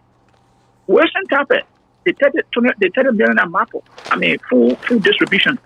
He has not come out to make a comprehensive report to the public. Yes. And the public wants. I agree. So, I agree. When these things happen and you talk about sophisticated Liberians, they have to raise this issue. Yeah. Because it's public. So I agree. These are some of the things that small speak about. If the government is doing so well, nobody will expect a miracle for President Weah or any government to perform looking at Liberia's situation. But when they say public funds and the community is not communicated well from those who managing it, then it raises suspicion and raises doubt. And when doubt are raised, then of course people will start saying all kinds of things.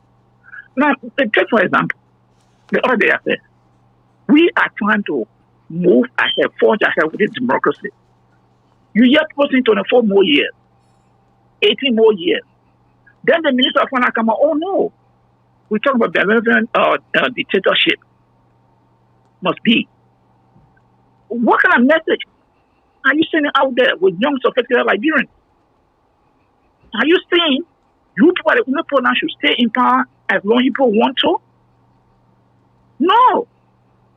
So these are some of the things I'm saying. I said they are messages along the way, and if we don't call it and hold them accountable, definitely will sink in and it will break in and they will move ahead. And I give you an example. Look at what happened in Guinea. The professor who was championing the cause of democracy, today he talking about he wants third term. Ivory Coast, the man is somebody who wants third term. So when these things are creeping in, there's no way to say we must give people latitude. No, we have to be on them because if not so, once we keep silent, I will say, okay, let's give them latitude, let's shut up, keep our mouth shut, it will creep in. And it was the same thing the two parties were doing. Because people were not rising up, they were rising against the two parties. So they thought everything they were doing was right in the mind.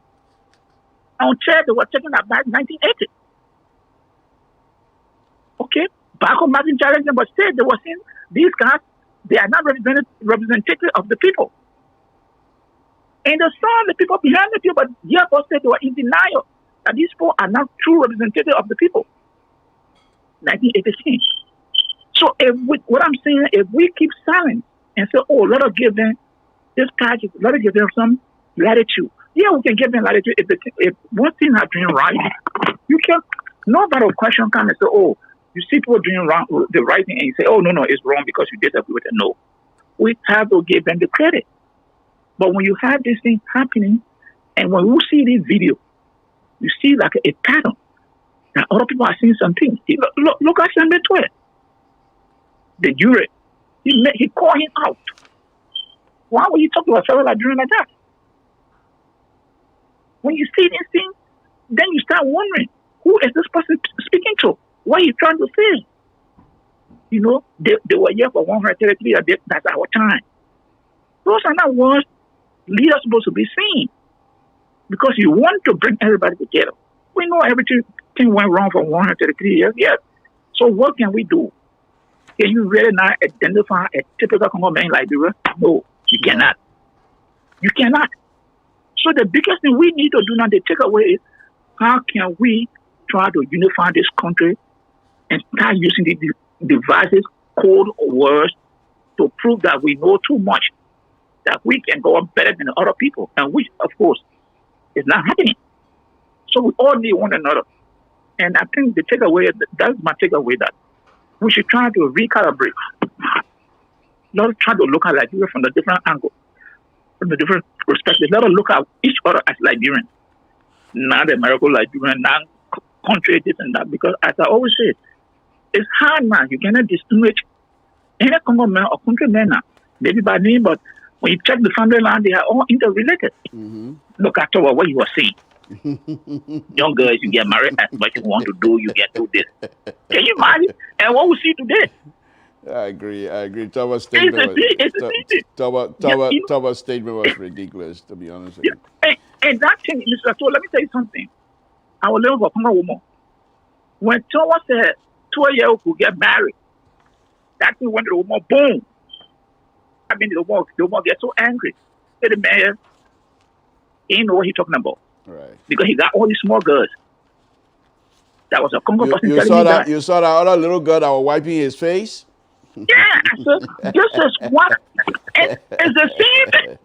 It's the same thing. It's a continuum. But that's, yeah, I agree. It's ridiculous. Yeah. For a leader to be seen, oh, that's not anything. It's welcome in our society. Can you imagine that?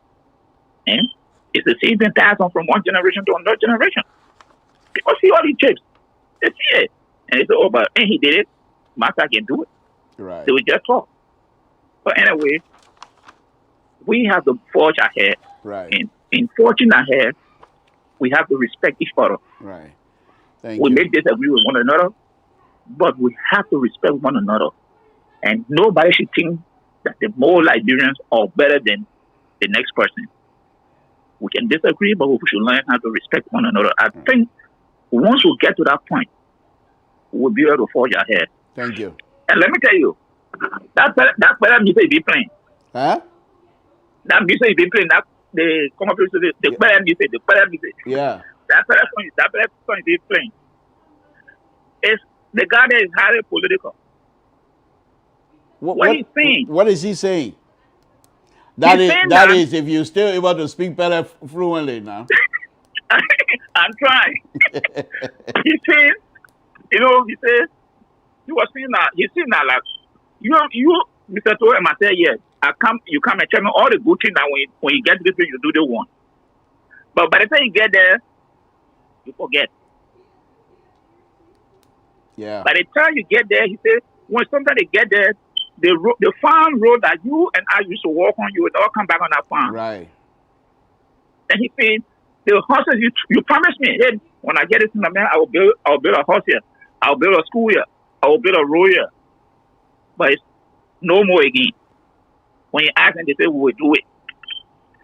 We will do it. Then he said, 6 years gone. We still asking, and he said, we will do it. So that is what that guy is saying. Okay. Okay.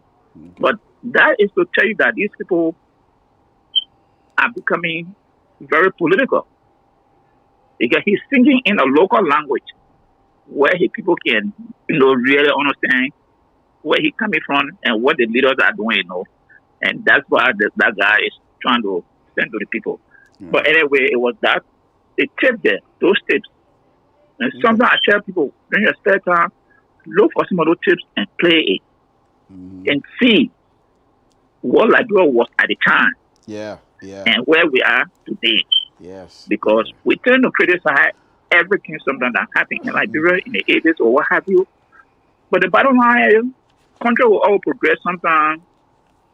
50 years, 60 years, seriously, the way I want us to consider our movement as Liberians, you take one step, you fall down. Just like a baby trying to crawl. Trying to walk. The baby stand up, take one step, fall down a little bit, but the baby is determined to walk. And that's exactly what is happening with us as Liberians. So again, that's what I keep using the word latitude to give a little bit difference to our leaders, even if we don't agree with them. But then I agree with you also, because sometimes if you do that, they take advantage of it, thinking that you're stupid because you're letting them doing things and you're not complaining, and so they think say whatever they're doing is right. So sometimes it's good to complain. My only thing is that we all cannot be the captain of the ship at the same time. We have to have people like Samson Toes, stupid people like Samson Toes sometimes, that will put themselves in a boat and trust the captain will carry this ship across. So the captain in this situation, Liberia situation, we have 6 years of captainship. So the person comes, we know where we want to go. We know the destination. We know where we want to go as Liberians. Every one of us, including opposition, political party, whatever, we all know what we want. But however, we going at a different route. Other people coming in and want to do a battle speed. Boom, boom, boom, boom, boom. Other people coming in and want to do a rondo speed, rhyming speed. You got different type of stuff that we need to evaluate. Because not every clothes that we sew that will fit us. We have to tailor whatever it is we want for our country, tailor it to that particular position. You can't always try to transfer what is happening here in the United States and say that particular thing will fit in Liberia. And so you go to Liberia as a politician and try to campaign or run politics based on what you have seen here in the United States. After you have gotten the position, then that guy's son comes to play. Because now you can't do it. Because that particular thing that you are hoping does not suit the situation in Liberia. So those are the kinds of stuff I call the transitional stage. Because these brothers will come and make mistakes. Hopefully, they will learn from their mistake and pick them up. Some people started this whole thing since 2005, and they have not changed. Those people should not be given any more mandate because they don't have the ability to help. They are not helping. They are slowing us down in this transitional period. So we need to bring fresh faces, bring fresh ideas on board. But somebody been there since 2005. Then the person say he has not done anything in terms of general population. I'm not talking about his self prophecy and whatever he's doing for himself. I'm not talking about that. But I mean something tangible that will benefit the entire country. He has not done that since 2005. Now he wants to get promotion, or now he wants to be re-elected. Those people must be told the truth. We're not going to give you any more chance. That is the problem. Because I should see. Today, let me tell you, I will listen to Dillon. Dillon said he wrote the Senate to ask the Minister of Education why there have been this increase in tuition in the country. And these schools, nothing has changed. No computer, no new teacher hire, but they continue to carry the prices of the school fees up. Okay. So he said he wrote a letter. And the Senate took on the letter. They invited the minister came with his deputies and everything. And they asked for 2 weeks after they said, okay, we're going to send a team around. They don't say the team came back and recommended that, yes, what you said is true. There was arbitrary increase in tuition. So from this period to this time, all the schools should get refund. But government like we're gonna refund anybody? He even get the money out of refund anybody. No, the private schools. Oh, okay. But okay. then when the minister came back and said, yes, we will have to do refund because these schools' fees were arbitrarily increased. So all the schools that did the increment should give back, will pass the order down so they can give people a refund because they were overcharged. They don't say today, that up to now today, that decision has not been implemented by the Minister of Education. And he said, the reason why? Because the Minister of Education, he has a big school, and his school, I think, is the most expensive school in Monrovia. So now, if he's saying that they would ask all the schools to refund these people, his school will fall in that category. Right. So therefore, secondly, that if they implement it, they will say it was Darrell Dillon that pushed the line, so it will be beneficial to Darrell Dillon. So therefore, the Ministry of Education has checked the program that nothing is going on. Can you imagine that? These are some of the things we are talking. Okay. So why will you keep coming there at the Ministry of Education when he is the Minister of Education? His school is one of the most expensive schools and exorbitantly charging poor people children. Right. And when they talk about refund, he admits, but he doesn't want to implement it. These are some of the things we're talking about. Those kind of people are not supposed to be in government. Go to their private business. But these are the people that are making sound decisions for the country. All right. And we are talking about these things to move forward. Yeah. See that? All right, Pa Judge, I've been here. It's 11 o'clock in the East Thank Coast. You. Have a pleasant weekend. Thank you very much, folks. This is Samson Toe. I'm cutting this off. Thank you very much. We've been out here for a very long time. I think that way hour and a half above my show time. Thank you guys. Thank you very much. We appreciate it. Please tune in tomorrow. Sunday for Mr. Soul Show. And we will be going to another platform. We're not going to be on Liberian Public Radio platform tomorrow. We'll be on another platform where we will be getting ourselves into politics of Liberia. Because I will be on that platform tomorrow, not as LPR Samson Toe, but Samson Toe supporting the political candidate. And if you want to know what my political candidate is going to be, I will share that link with you guys tomorrow. So come in and listen. We will have a fruitful discussion. This is Samson Toe. I'm saying good night to all of you. Please, let us continue to pray for one another. It's very important. And most importantly, let us pray for our brother, Mabutu, who is ill in Ghana. Let God continue to provide the healing power so that he will get healed as quickly as possible. We don't agree with most of the stuff, the policy, but he's our brother and we got to pray for him. We got to pray for him. So let's continue to offer our prayer for one another. Take care. Please, this disease is still out there. It's still out there. Take care. Please, take care of yourself. You know, one of these things I heard about the disease recently, that even if it doesn't take you out, but you have a lingering problems. You have stomach problem after that. You got headache problem after that. It leaves some sort of residual. Something will be left with you. So please take care of yourself. This is Samson Toll saying good night to all of you. It's been a wonderful, wonderful time. We appreciate it. Thank you very much, and good night, folks.